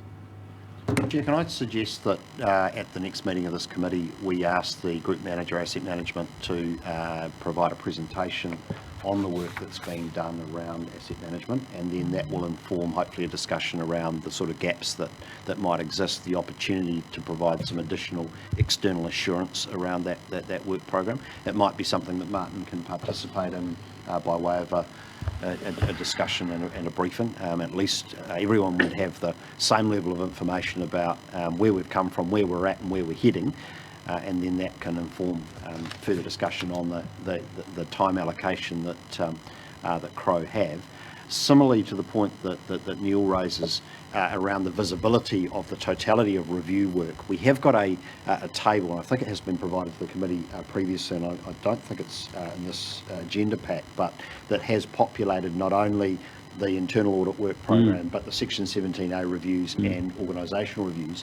I will make the observation that I think the leadership team in recent years has probably been a little reactive and opportunistic in terms of some of those bigger functional reviews. We've done them as required, but what we haven't necessarily got is a really good forward work program across reviewing all of our functions, all of our Section 17A requirements, so that this committee can see, for example, over the next 3 to 5 years, what are all the areas across the organisation that we are scheduling for review. We can always make decisions to postpone or move things around if operational requirements necessitate that, but at least that there would be a start of a 10 plan around how we're going to comprehensively review all aspects of the business.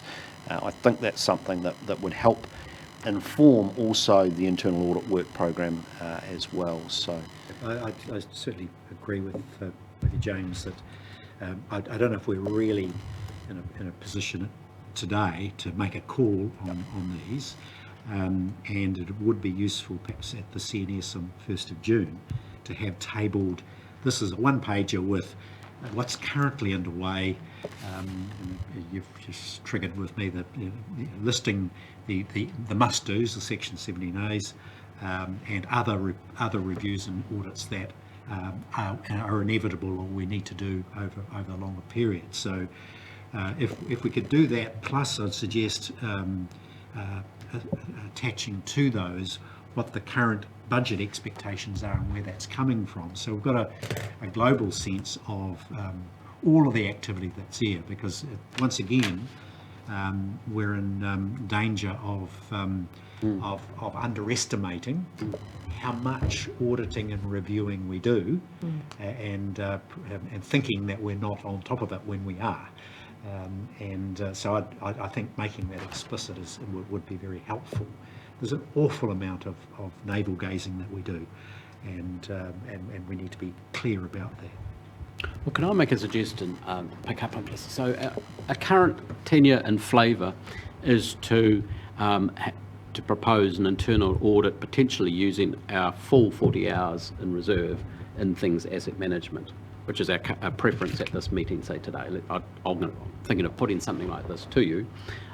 So our data analytics, organisational change, consolidation, prioritisation, and our preference at this stage, and then we move to CNS. Perhaps we'll be more informed with all these other bits and pieces that are going on in this space, because I'd really want to move this dial a little bit, and I still feel very strongly that it should be looked at. Having said that, I fully acknowledge what can be achieved within the limited audit resource we have, and this is our job, but it is an issue that has been prevalent in a lot of other council committee discussions. It just keeps coming up. But the information that you've shared with us, all these other bits and pieces that are going on in this space, which is you've embellished the paper a whole lot more than a comment from those that may be, whose processes may be audited from it, prefer it not to be audited at this moment for IT reasons. Now, you've given us a lot more information, right?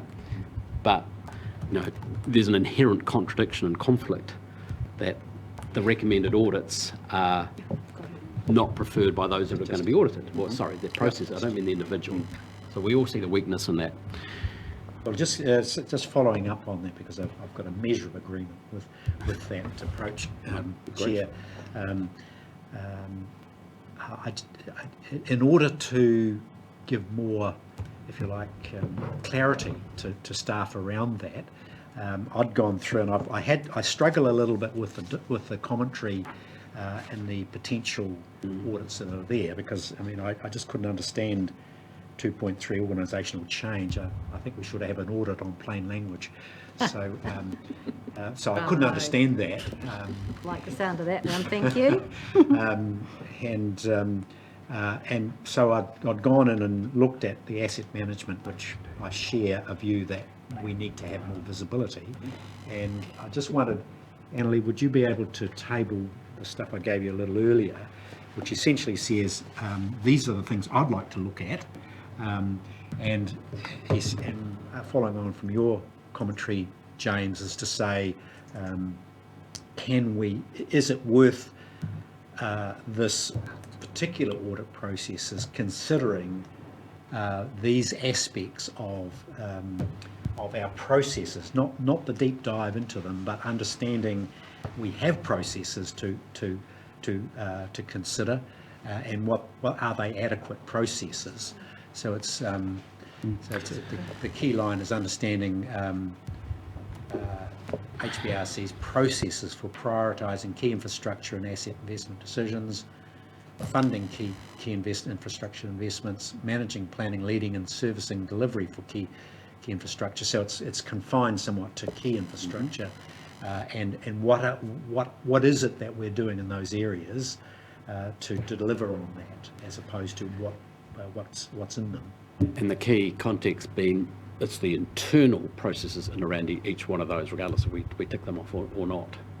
It's not the big broad review. It's all of our internal processes and practices in around asset management under these kind of subheadings. So, like, internally, how do we go evaluate funding key infrastructure investments? It's just we have to confine it to internal. That's all at this stage. Martin, have you got any comment to having heard this discussion? I know I asked you earlier. I need to round this off a wee bit. I'll invite the CE to have a comment too. And I guess I pose the question to you, what questions in and around asset management from an organisation such as this do you think we should be very concerned about and have confidence in, that potentially could be fall under the internal audit process? I guess it's really ensuring that you understand what all your assets are and the criticality of those assets, and really having that awareness of what those critical assets are, and then the prioritisation and decision-making activities that really fall off the criticality of those assets and the risks that those assets are presenting. Thanks, Martin. CE? The answer to most of those questions, in my mind, lie in the asset management strategy and the asset management plan that was signed off by Council and workshopped with Council during the long-term plan, and they were audited by the Office of the Auditors. So the Auditors General not only audits the LTP, they audit the infrastructure strategy, which is a 30-year plan, and there's a whole bunch of criteria around processes around decision-making, criteria around prioritisation, etc.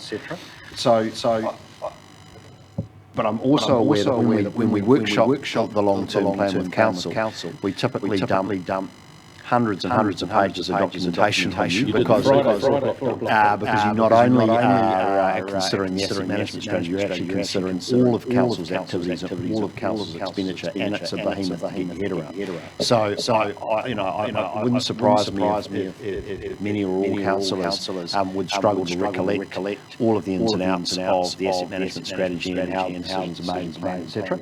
So I think what that suggests is it would be really good to put those questions to the asset management team, get them to come back and present a response to that to the next meeting by way of a presentation, and then have a conversation about whether you want some additional assurance around all of that, and whether there's opportunity for some internal audit. Thanks. So that keeps the door open. In addition to what's in the paper there in front of us, and then Neil's kind of confined them down a bit with respect, and then respect to this conversation, is there anything else in there that you'd like to add in as a bullet point? What I'm proposing to do is, as I described earlier, we agree that those first two audits, third one is our intention is asset management, subject to further consideration, but it won't be probably the next FARS meeting, it'll be the next CNS meeting with these particular points. There's nothing else in there. It's the one that concerns me the most is that one I read right at the start, which is the evaluation criteria, which kind of fits under there. So to cut to the chase then, I'll make a proposal, page 11 I think is the recommendations, is it? Can someone else read that out while I find it? So recommendations 1 and 2, I think. Yep. Have you got it there? Sorry. Okay, so I move, as per the paper, recommendations 1, we're receiving the annual plan. We need to adjust. No, this is not right. We amend option 2, which says we adopt the internal audit plan. So we don't actually. The Can you help me here, James? So would you, I mean, you could adopt 2.1 and 2.3 if you wish. I'm hearing the committee hasn't got an appetite for doing cybersecurity this year, and then we will come back with a further discussion on asset management. Okay, but we need to minute that. That's fair enough. So 2, we just drop out the your version there, but we add a point in there. Can you help me here, Neil? Well, I'm a little bit reluctant to commit at this point to it. I'd prefer to see a report come back to CNS with an outline of Yeah, sorry, I'm saying it's our intention. I'm not saying we will, it's our intention subject to this further information. What I'm trying to do is send the signal, put it in play. So you're suggesting we do adopt or recommend to CNS that we adopt the data analytics and the health and safety review? Yes. No, No, the organisational organisational change. one. We drop health and safety. Well, I'm reluctant to take 2.3 as well, because I don't know where it quite sits, whether it's a standalone exercise that we want Crow to do, or does it already in play as a part of... No, that's the decision we'll make at CNS. So we're saying yes to data, what is it? Data analytics. We're saying yes to the organisational change, whatever that one is. I'm asking the question, is it already covered or not? So the organisational change portfolio of work is very broad, and it includes all sorts of things. And just to give you an example, the risk maturity roadmap that this committee has adopted and the approach of rolling out risk maturity in council is one of many change initiatives that we have going on that are impacting on staff and particularly management. So there have been a whole bunch of really well-intentioned initiatives that council, central government, our auditors, our internal audit program, our senior leadership team, all the many and varied players that sit around the governance and leadership of the organisation keep imposing. And our managers recently started saying, enough, we cannot cope with the volume of what you are trying to do by way of modernising us, improving our practice, etc.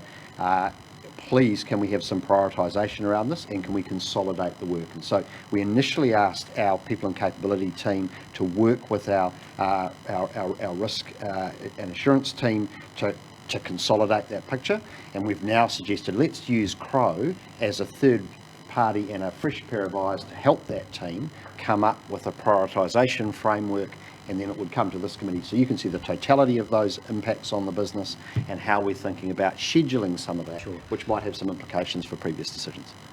Mr. Chair, through you, I appreciate that. My question is, do we need to have this third party Crow inquiry into that, or should it be, or is it a part of the report back from that exercise? The leadership team formed the view that it would be helpful to have some assistance from a third party on this. Sorry, just a further question I think to Martin is that within your scope at Crow to do, or is it something you'll have to outsource in any event? No, it's something that we would do ourselves. We certainly wouldn't outsource that activity. So you've got sufficient capability within Crow to do organisational change issues? Yeah. Yeah, so whether we bring in sort of part of our performance consulting teams to help out with that is possible, but yeah, we've certainly got the resources internally to do that. So they've got the resources, they're a big outfit, but remember, this committee jealously holds on to the very limited resources it has about paying for essentially internal audits on matters such as we've discussed. And so that final decision rests round here. And the whole point of independent, it may be in addition to what the CE described. Remember, these audits are also questioning of essentially the CEO's practices and processes. So I just want to kind of clarify, we've landed, so we're resolved. I think, are you comfortable, Neil? Yeah, that's fine. If that's what the staff thinks the best approach, well, that's fine. But there's a bit hanging here. So we're not making a decision right now on our the spare audit we have, right? But I still want to put our preferences. We have a strong interest in an internal audit of asset management. This will be further examined at CNS once further information comes.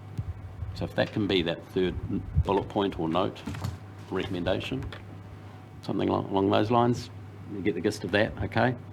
So we're not making the call, but we're sending the intention, but at the end of the day, we'll have a whole lot more information at CNS. When is that again? June, so it's not far away. Okay, so I'll move. Annalie will look after my language and grammar. Comfortable with that? Seconded, Jackie. Thank you very much. Can I just Oh, sorry. speak to Go that, ahead. please, Yes. Mr. Chair? So I just wanted to make, it's just an observation that if we are adopting data analytics and organisational change, consolidation and prioritisation, Yes. dropping health and safety, it's freeing up more than 40 hours. And I also just want to note, CE, that yes, thank you, I did know about the changes in asset management, because when I first started 6 or 7 months ago, Chris Dolly did give me that overview, saying it was very antiquated system when he arrived and something's in motion, which is fantastic, but that's 7 months. So I just want to say that 7 months has passed. That's right. No harm in having an audit to see where we're at and are we on the right track. So I just wanted to add that. Thank you very much, Mr. Thank you. Chair. Your frustration is shared and acknowledged on many aspects. Okay. So we've passed that. We are obliged to stop for a cup of tea according to Union Delegate Barker. So how long have we got there? To be a quick one. Annalie? Yeah, I know. What, 10 minutes? 5 minutes? 10 minutes. We'll reconvene in 10 minutes. 10 past. Martin, is Martin free to go now if he chooses?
Great progress and discussions earlier.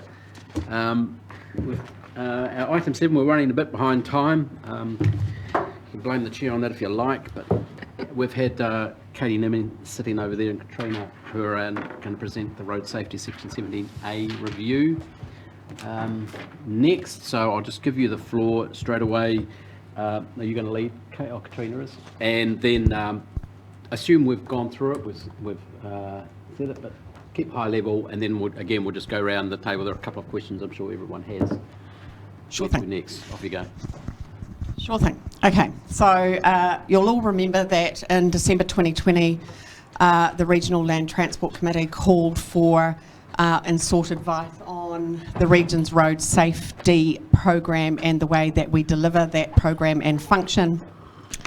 As a consequence, we brought papers both to RTC and this committee seeking approval to proceed with Section 17A review. That has been completed, and the final outcome of that report has been through the Regional Transport Committee and now sitting with you. It has been endorsed by the RTC and is to be approved by FARS. I would note that the recommendation probably needs amending. It says endorse the decision. It probably means to say approve the decision.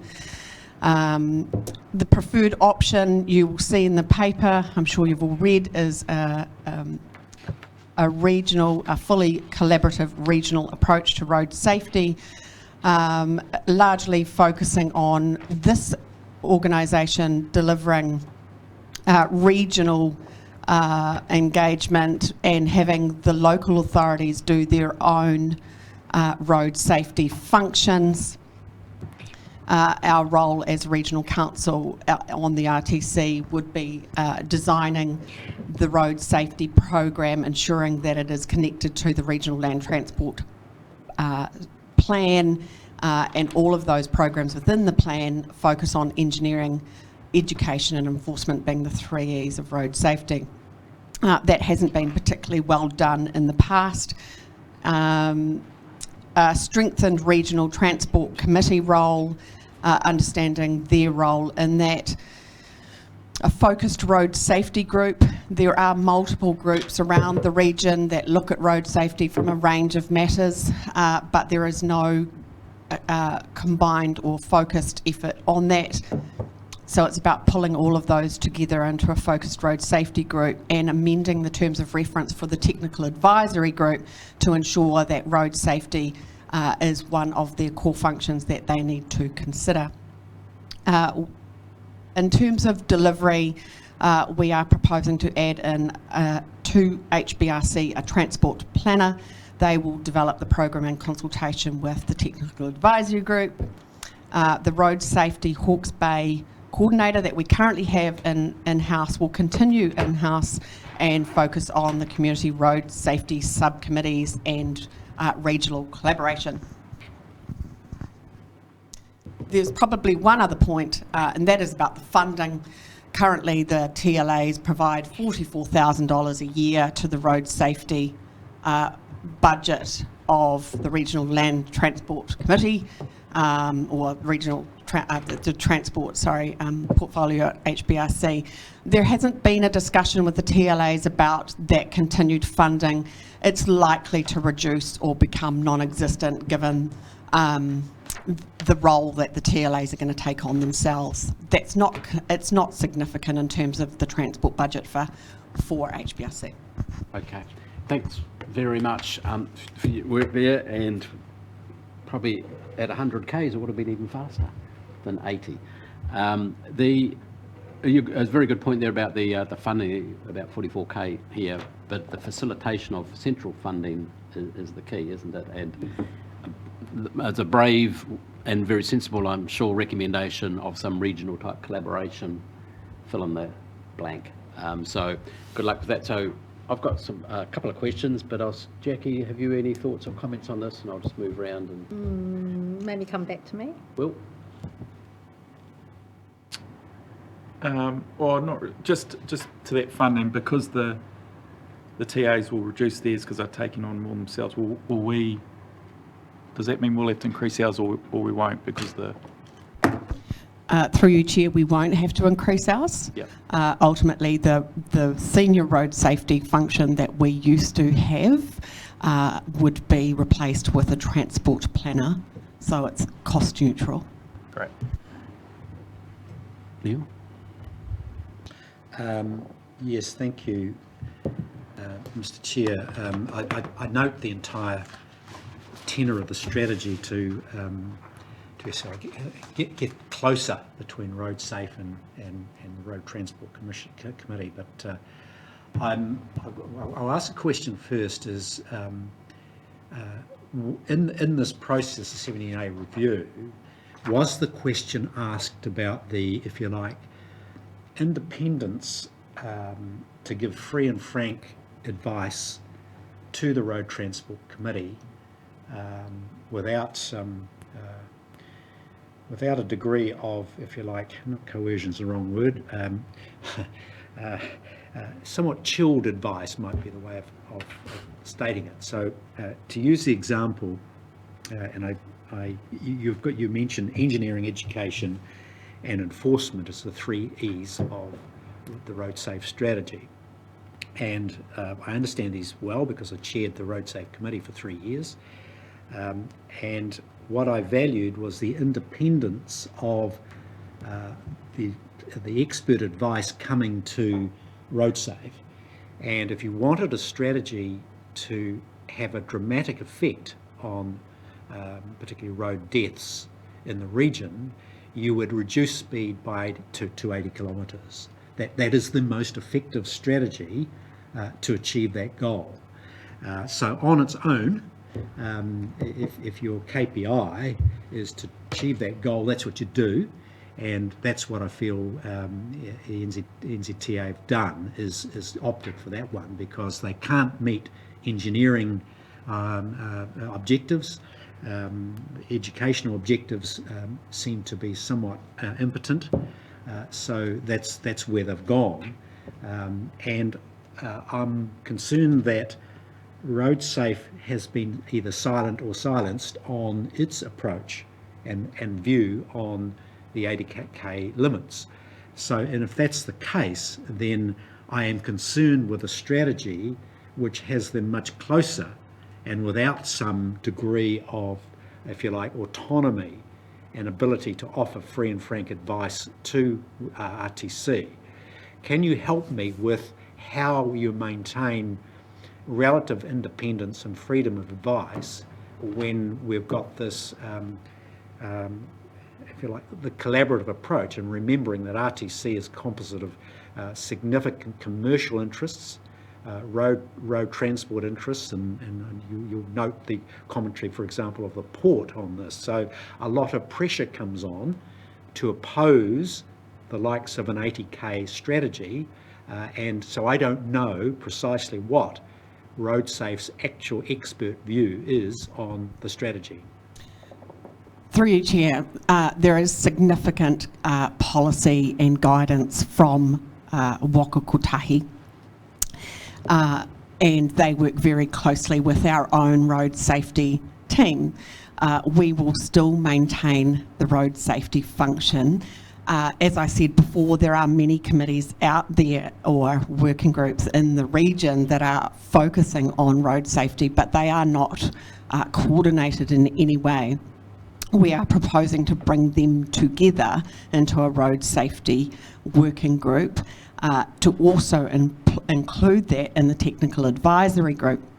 The technical advisory group will be providing that independent advice through to the RTC on road safety, and are required to, going forward, if they are to receive funding from Waka Kotahi for their engineering initiatives. So Waka Kotahi have made it very, very clear that road safety is to be a matter in every engineering program put to them for funding going forward. I get that, Katrina, I get that part of it.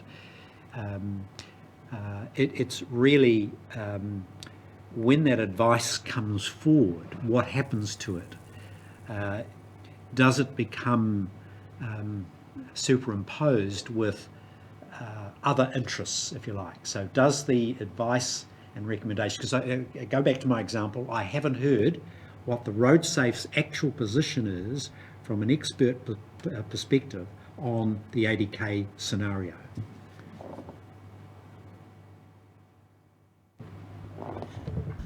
I think to ask officers to put forward a view on a central government proposal and to state a position about whether they agree with it or not is a step too far, if that's what you're asking. And, No, and let me just... No, I'm not asking that. I'm saying, what is the evidence around, what is the rationale around it, and what does the RoadSafe Committee say about that? So that has been clearly articulated in all the discussions that we've had at RTC, both from police and road safety, which is obviously we all know the slogan, the faster the speed, the bigger the mess.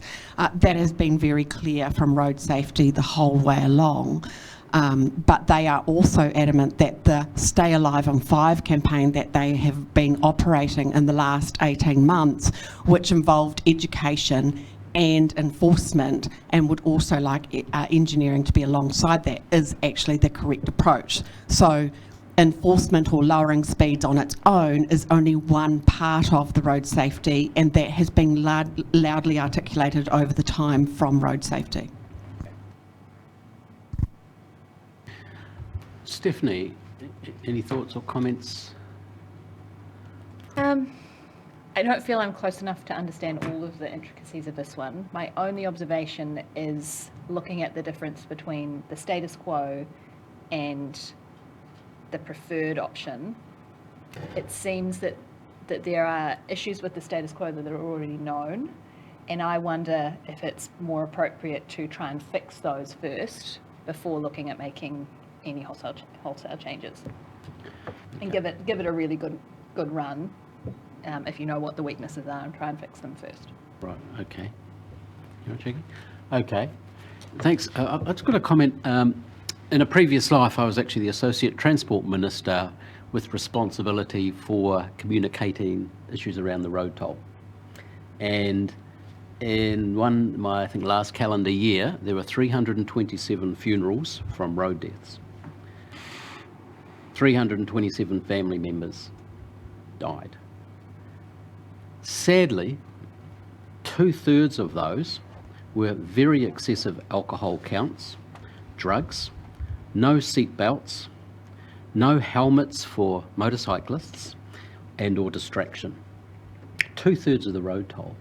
And as well-meaning and as ambitious as all these targets are, and we all don't want hurt anywhere, I'm always disappointed not to see that data, that knowledge reflected in various communications. This is not really a commentary on your report, it's just a context, because you're trying to do God's work in a tough place and it's a high mountain to climb. I understand all of that and support what you're doing.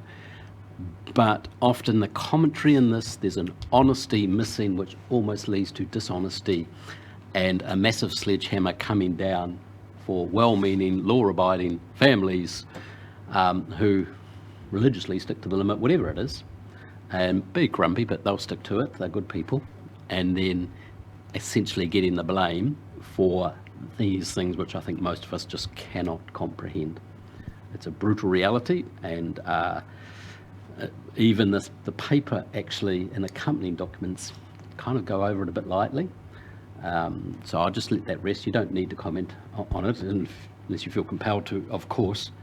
I have a question though, which follows from, with the recommendation of a regional body, you've got the how in there and the why and things like that, what it looks like, plus discussions with the other territorial authorities. How will we know it's working? That's not in there.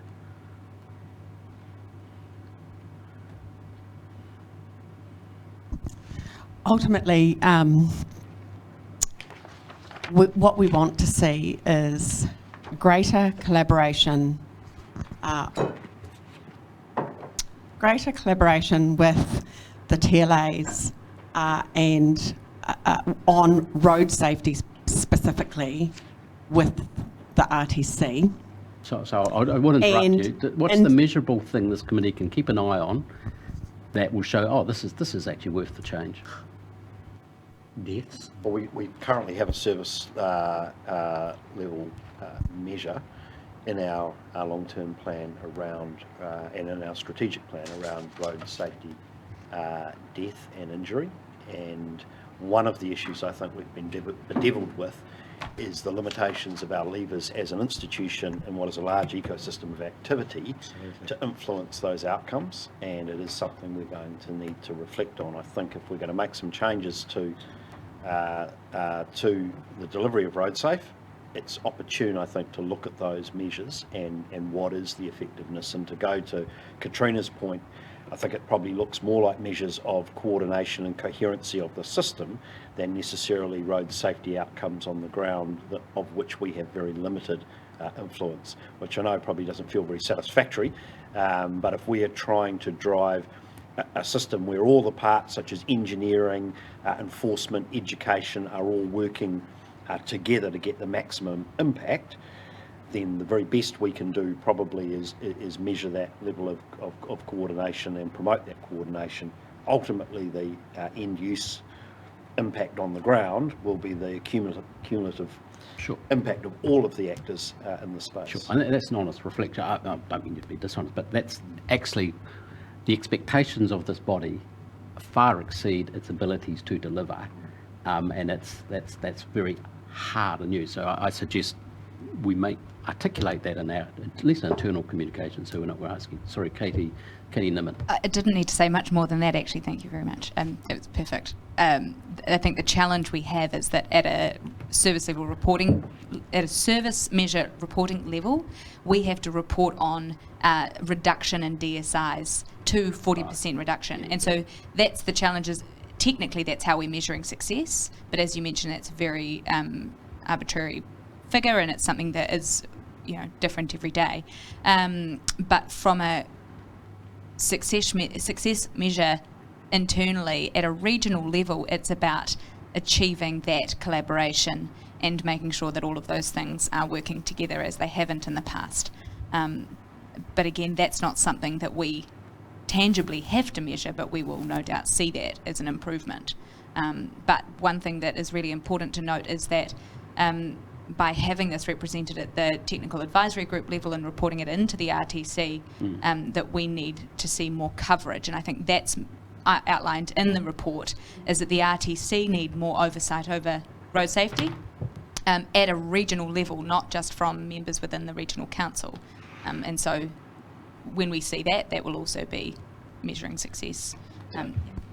Thank you very much for that. So when this reappears in whatever form and whatever committee, can we just note that, and that's the report back on, and that's its measure of what it's supposed to be, that's its KPI, that's honest. That's pragmatic and realistic, given the influences are far beyond your control. Excuse me, Mr. Chair. Who said that? Oh, sorry, Jackie, yes. Thank you. And then it's great, the evidence, seeing that collaboration together, but I still think there needs to be more, as in examples. I would quite like to see, not tangible, but intangible examples of where the collaboration is working, what education is rolling out in schools, or and how did that come about? Just with that, through that collaboration, I'd just like to know a little bit more about the successes. Yeah. Okay. Sorry. Chair, can I suggest that Katie makes herself available, Jacqueline, and briefs her on some of the activity going on in this area? That'd be great. Thank you. Okay. Thanks. Okay. If someone would like to move, we've just got to amend.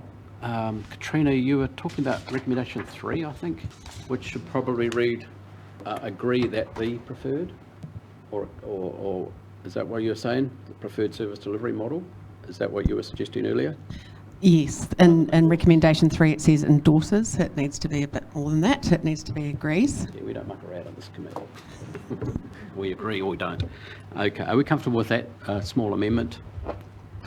So I'll also... But excuse me, Mr. Oh, Chair. sorry. I've got and I just want to emphasise this point. my concern. I don't have a problem with collaboration. I think it's a great idea, and that works for me. My issue, and I'm calling out both RoadSafe and RTC on this, is maintaining the independent advice. So would there be an appetite, Mr. Chair, to including a comment to that effect, so that RoadSafe Hawke's Bay will maintain the independent advice it offers to RTC?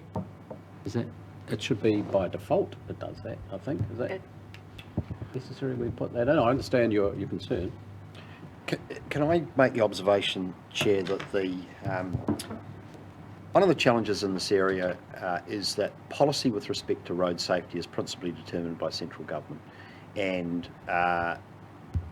we have limited ability to influence that policy, and I think we need to reflect on whether or not the regional council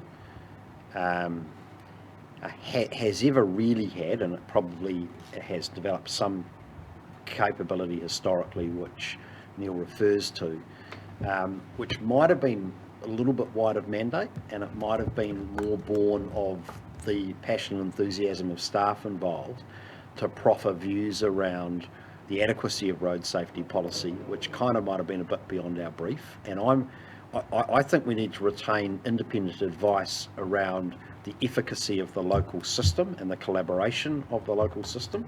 And I think we need to be in a position where we can call out the system not working locally in terms of the actors all working in an aligned way around strategy. But I think it would be dishonest, I think, if we gave the full council a view that the RoadSafe team has ever been able to, or will and should continue to be able to, be an independent source of advice on road safety policy itself, which is obviously a highly technical area that requires considerable expertise. And so I'm just nervous that we raise expectations that we're going to be this, alternative source of advice on road safety. One would, excuse me, Mr. Chair, one would question on that basis then, James, the significant and strong advocacy that the RTC has made on this particular issue to Kotahi. If that's the case, then withdraw from making that sort of comment. Clearly it does have a role to play in advocacy around that, and I'd suggest that it's appropriate that it does. If you've got, sorry to interrupt, 3.3, please suggestion you want to add something to that. I don't know. I'm not particularly wanting to die in a ditch on this, but I'm wanting to point out that that we are promoting a collaboration, a change in structure, an aggregation that is more closely tied, but there are some elements of that deserve their own independence around. Independent advice coming from experts ought to be heard without any, there's a strong commercial and political influence taking place at the RTC level. Politicians don't want to be saying, for example, reduce your speed down to 80k. It's not a good look for a politician to be advocating for that, even though it works. I'll be interested to see the consequences of the 80k zones imposed around the city. I think they will have a significant impact, particularly down the coast road. So I'd like to have seen the evidence on that and have heard the story, as opposed to no, we oppose that. Chair, can I just check with Katrina and Katie? I'm wondering whether the transport planner role, which is envisaged here, which takes us away from having essentially a community advocate role and repurposing that into transport planning, which will be a policy advisory role, but it's for transport policy generally, whether that will meet part of the expectation here or not, and whether maybe what we do need to come back to, and maybe it's to the CNS committee, is a bit more of a role description around the transport planner role. Is that? Briefly. Yes, and I think the other point about is that Yes, please.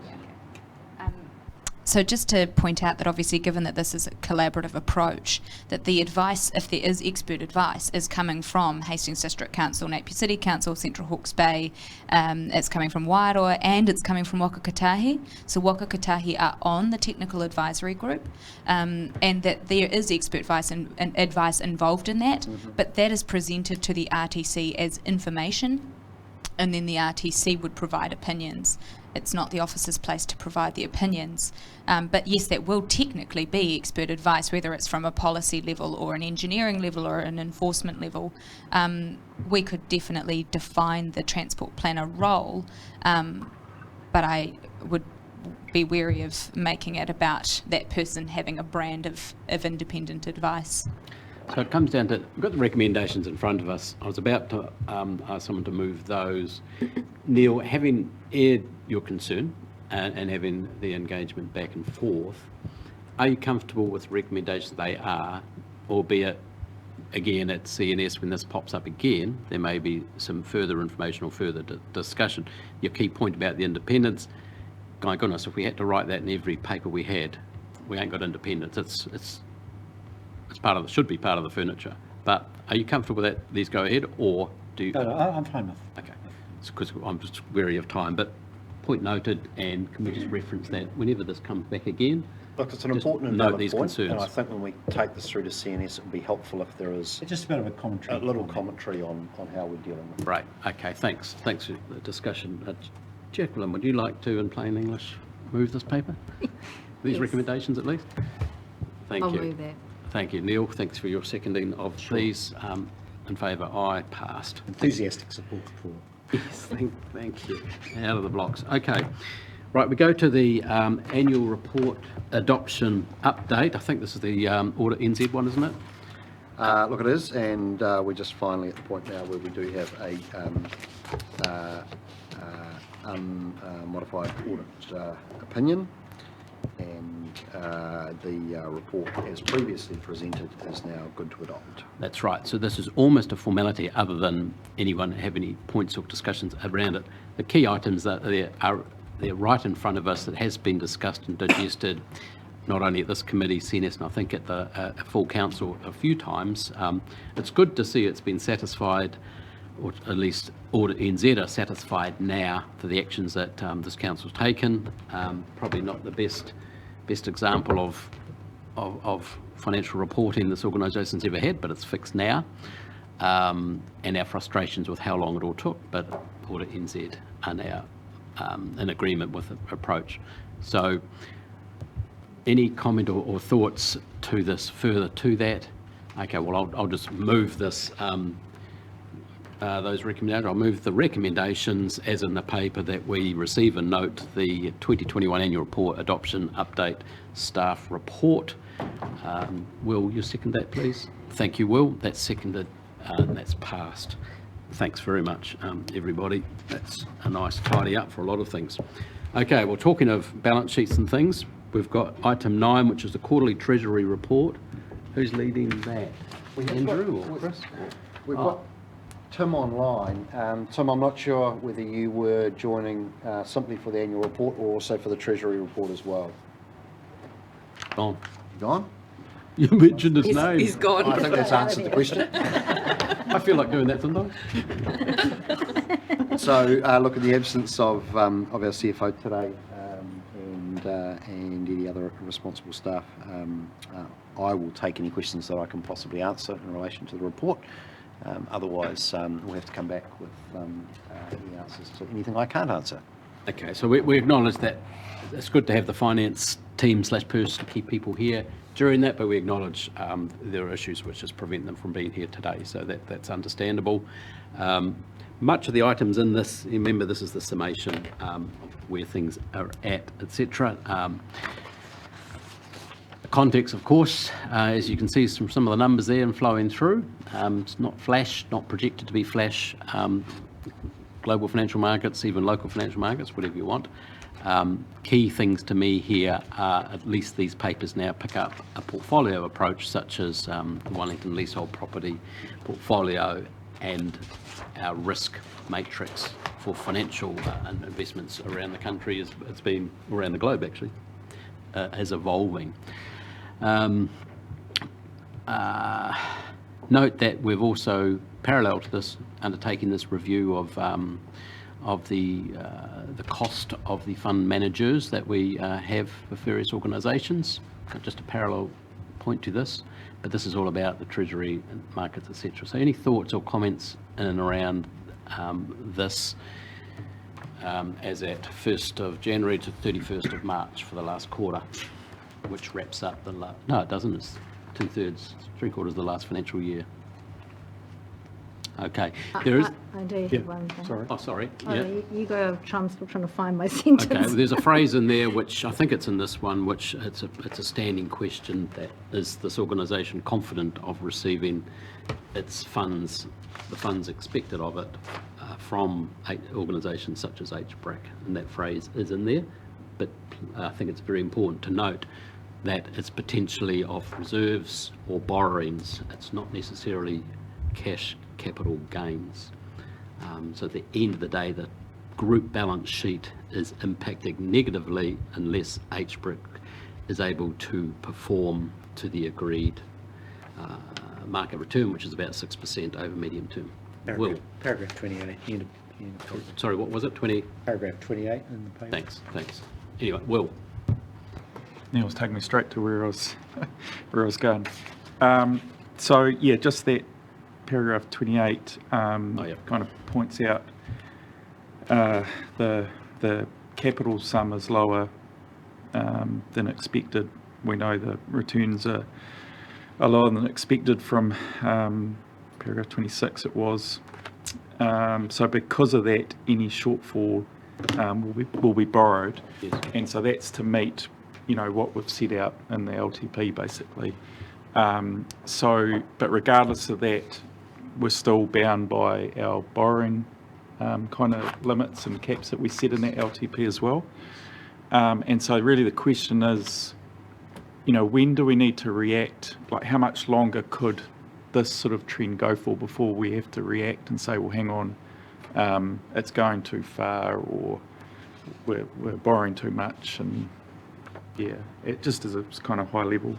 So the increased pressure on our borrowing program is mitigated by the fact that our capital expenditure program is behind schedule, as previously reported. So we're still within forecast in terms of overall borrowing. To your question of how long we could sustain that for, there's no precise answer, but I would say we can get through another year. So the annual plan that has been developed, agreed with council and principal to date, and that will come forward for adoption in June, I think can be comfortably delivered with an adverse backdrop of our investment portfolio. But certainly for the year thereafter, I think we need to contemplate whether we need to revisit our expenditure, our capital program, and whether we want to maintain our investment income assumptions that are embedded in the long-term plan for that next financial year. So I'm not panicking or concerned at this point. We always expect our investment income to fluctuate over time, and we take a long view around those returns. And what we're experiencing is not out of step with what is happening more broadly in the economy and global equity markets. So it's not as if our investment strategy or our policy settings are somehow putting us out of step with broader economic conditions. But I do think that it's prudent for us to continue to ask the question as to, at what point do we need to do some course correction. And so not today, but I think it's something which this committee can usefully continue to ask questions about.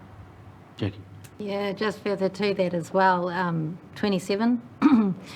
So I'm glad that you're thinking forward on how long we can sustain this for, because in 27 it says the performance of the managed fund since placement demonstrate market recovery can occur within relatively short timeframes. I do think we've got a very bumpy year ahead, so at least we're considering a year away. We'll look at things again. So it's good. Stephanie. Thank you. I wonder about taking a look at the broader approach, because we've got these long-term funds, we're going to have years of downturn, and if that means we're not going to pull money out of these funds to realise the losses in favour of taking on debt, what happens going forward in years where you have positive returns? What are you going to be doing with those returns to protect them? Put them into some kind of cash to be able to draw on in future years for operating expenses, so that you're not having to draw down on debt. I think that's a preferable long-term approach, and obviously this is early days in terms of how long these funds have been invested for. But I think if there's an opportunity to look at that in the future, we should be taking it. Thanks, Stephanie. And under HBRIC, they've got policies in place to facilitate exactly that. So when I talk as borrowing, it's actually HBRIC. It's essentially borrowing against some of its assets to do that and trying to realise gains where it can. So there are questions about how active or passive HBRIC is, about its portfolio, or how much is locked in beyond its control. Discussion for another day, but perfectly valid. Neil, have you thoughts, comments? Yes, thanks, Chair. And picking up on Will's comment, I think we need to have just a bit more clarity around the headroom, James, so that we've got a policy. It's just escaping me at the moment. 175 of rateable revenue. We shifted not from rates, rateable. Yeah, 150 to 175 just recently. So that's the policy. We're coming up to the annual plan consideration. What is our headroom in terms of borrowing? How far off that is, and what's the actual number?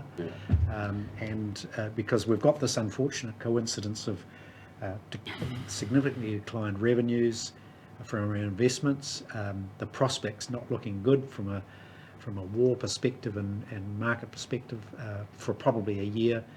Throw in COVID and you've got a bit of a cocktail revenue-wise. But on the other side of the ledger, unfortunately, is huge price pressure on wages, particularly with inflation and costs, so we just need to know what the consequences are as to that, because the question we're really asking is, when do we intervene to shut down and limit some of our annual plan activities? And at the moment they've been artificially closed for us because we can't deliver, relatively, and so that's really the question for the annual plan, is to say, what is the headroom, how much leeway have we got, and should in fact we be looking at to pulling the lid down a little bit now on some of our ambitious plans, and as it happens, we've got plans to go the other way and do major investments, right, left and centre. So I think it's very, very wise, this discussion. And when is our next opportunity to actually see budget updates outside of an annual plan process, either it's coming through here or coming through CNS? CNS will be... When will we next see that? So the next CNS meeting will get the third quarter financials and year-end forecasts. So that will give us, give you a picture of how we think we're tracking towards year-end. That will help inform your decision-making around the annual plan. But having said that, because we've taken a decision not to consult on the annual plan some time back, we are locked into delivering largely the third year of the long-term plan and the annual plan. There's not the ability to make major course correction.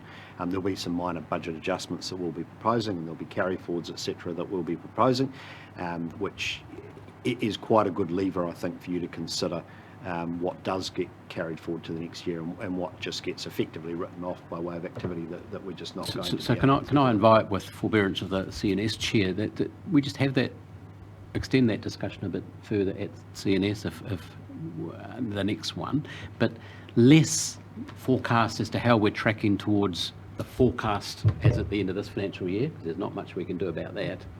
It's actually the projection 3, 5 years, 10 years out. Remember the checkbook and the balance sheet, because you said there's deferrals in there for capital, but they're still on the balance sheet because you committed to them, or we change the LTP.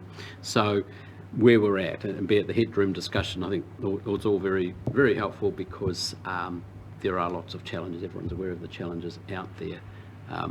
With the forbearance, you're comfortable with extending that discussion to your committee?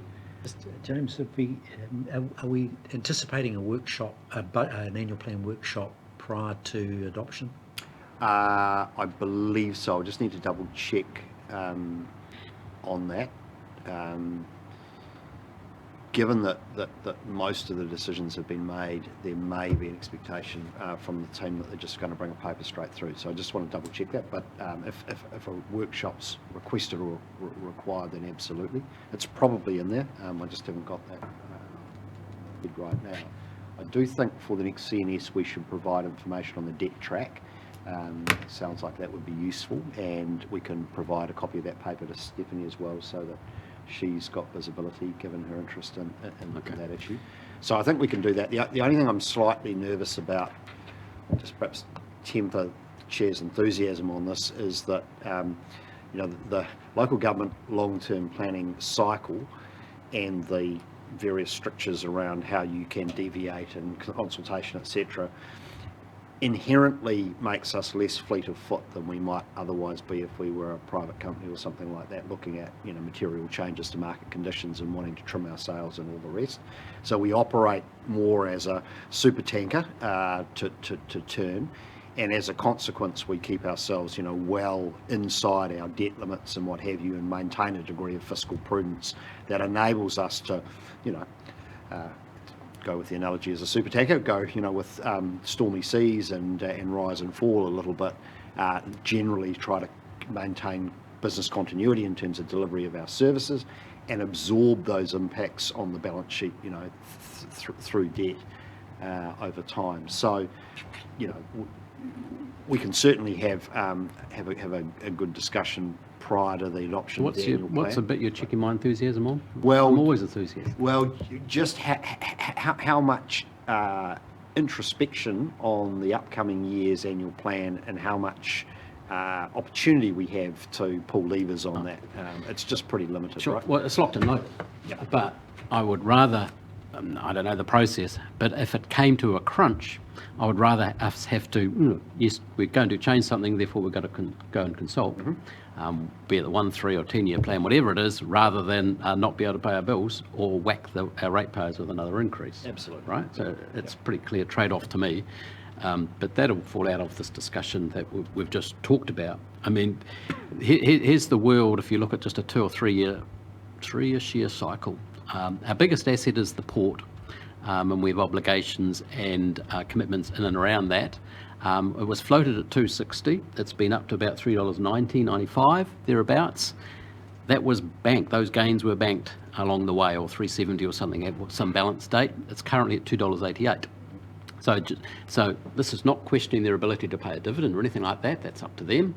But the capital loss is it's going to be hurtful. So with all this stuff that's going around at the moment, and ships all lined up outside Shanghai and all this kind of stuff, this committee, I'm hopeful that our full council has awareness of what it is and is not in control of, and the flexibility it has or does not have around the returns it sometimes thinks it does. So anyway, we'll leave that there. Okay to move those? So we've got simple recommendations there. We receive and note the quarterly report. We confirm performance of the investment portfolio. So I'll move those. Jacqueline will second those. Thanks very much. Just a very Passed. You asked for comment, did you? I always ask for comment. I always expect one. Just a comment, because there has been some discussion around examining the fund holders and managing those funds, and I would note that both over the total cumulative returns, both Mercer and Jardine are tracking very closely together over the longer term. It's a very good way of actually keeping both entities, if you like, on the ball.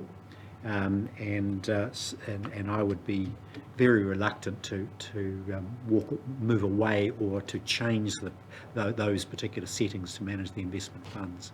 Okay, so noted, and that may well fall out of that evaluation. I'm not prescribing one way or t'other. And they are net returns, I think, net of fees that you're talking about there too, by the way.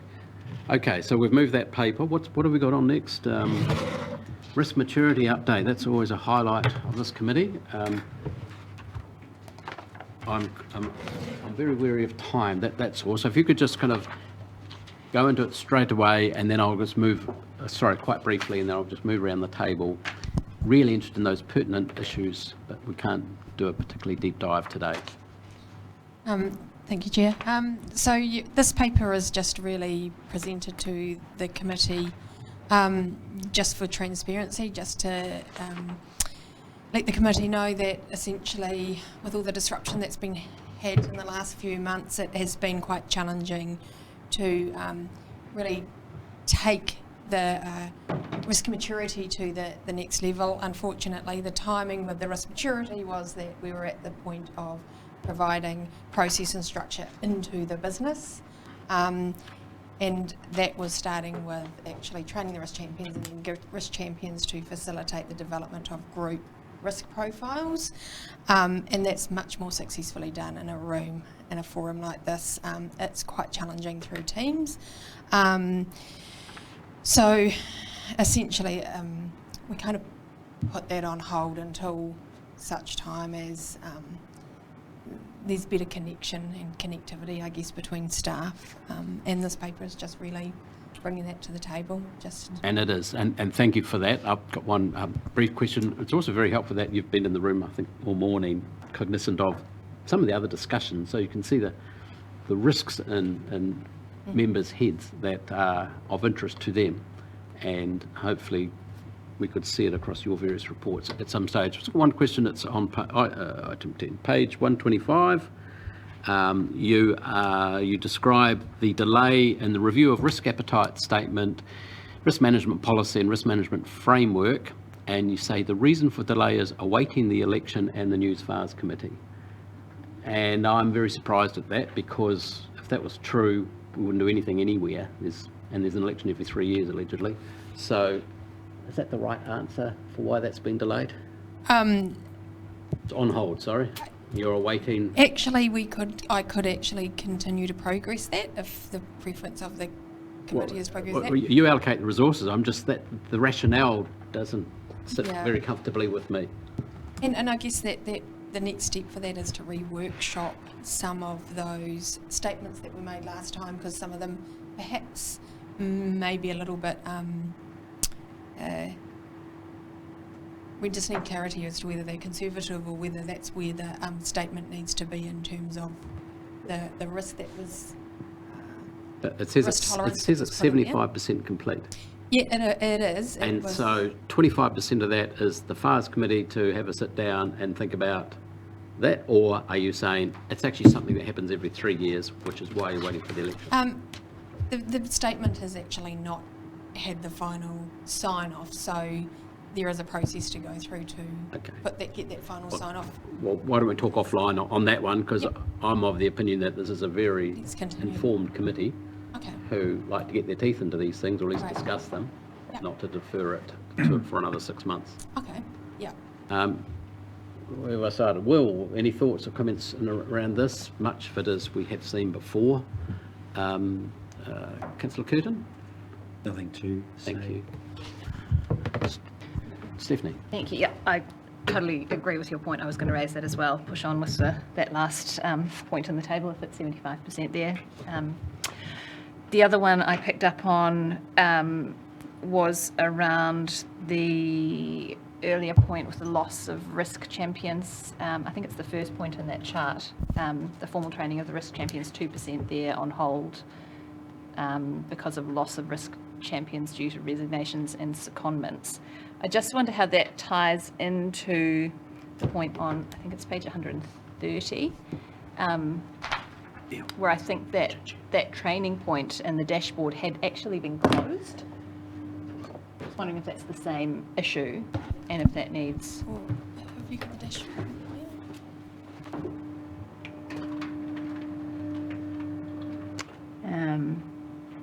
Yeah, I just have a look at the dashboard. So I did check that was actually specifically training of the risk champions. Because it talked about the milestone achieved since last report. Risk Champions commenced training in November 2021. It was completed, closed as at February phase. I think that's probably the March phase. So if that's not, I'm just wondering how those 2 points reconcile. If it was, Yeah, I'd have to look at that. I'd have to come back to you. I'll just have to have a look at actually what the finding specifically was in regards to what was actually delivered on that. okay. Yeah, I'm keen to understand more about that risk champion piece because it's obviously been impacted hugely with the turnover and retention issues that you've had. So, yeah, if we could have some more detail on that, either today or conscious of time, perhaps separately. Yeah, I'll have if it's all right, I'll take that and have a look at it and then come back. Okay. Yeah. It's actually a very good point, isn't it, that consequences of, we set a framework with appropriate champions in a particular area, and then they walk out the door, and we possibly need some assurance around, have we in fact replaced that person or, made some action that covers that gap. So, great point here. In Craig's absence, is there any other commentary? And I guess we're talking about the framework in the risk maturity update. Anything else on that? I'll move then that we receive the report. I'll move. You're seconding, Will. Those in favour say aye, and that's carried. And just going to the corrective actions dashboard. I'm going to quickly overview that. Helen? Olivia? Cheers. Sorry, keep going, Chair, on that item. All right. Yeah, we closed the meeting, it's finished. The corrective actions dashboard is taken as read, and just like to ask for any questions on those. Any thoughts, comments, questions on that? Our eyes always go to the red, as you know. Thanks for the better explanations on some of the bits and pieces there. I don't have any notations on mine out of the ordinary from last time. Any pertinent items that anyone has? Again, some of this cross-pollinates to the other issues we've discussed today. So again, just your obviously constant awareness of that and making sure that somehow they end up feeding through to these various reports. That's valued. But if there aren't any, Neil? No? No? Okay, thank you. I'll just get to the recommendations there. I presume it's just we've received it, is it? Neil, could you move those? I'll move that. Recommendations. Stephanie, you've seconded those, I understand. So, where are they? Correctors actions, confirms, 1, 2, 3, 4. So Neil's recommendations as written are accepted. Stephanie's seconded those. That's confirmed. Thank you. Right. Of our public agenda, of our agenda at least in public, we've completed the items there. Move to go in public excluded. You're about to go to public excluded, yep. And so we now move into, can I move that we go into public excluded, please? I'll second that. Neil seconds. Neil always enjoys that. Thank you, Neil. Seconded, so be it. We are now...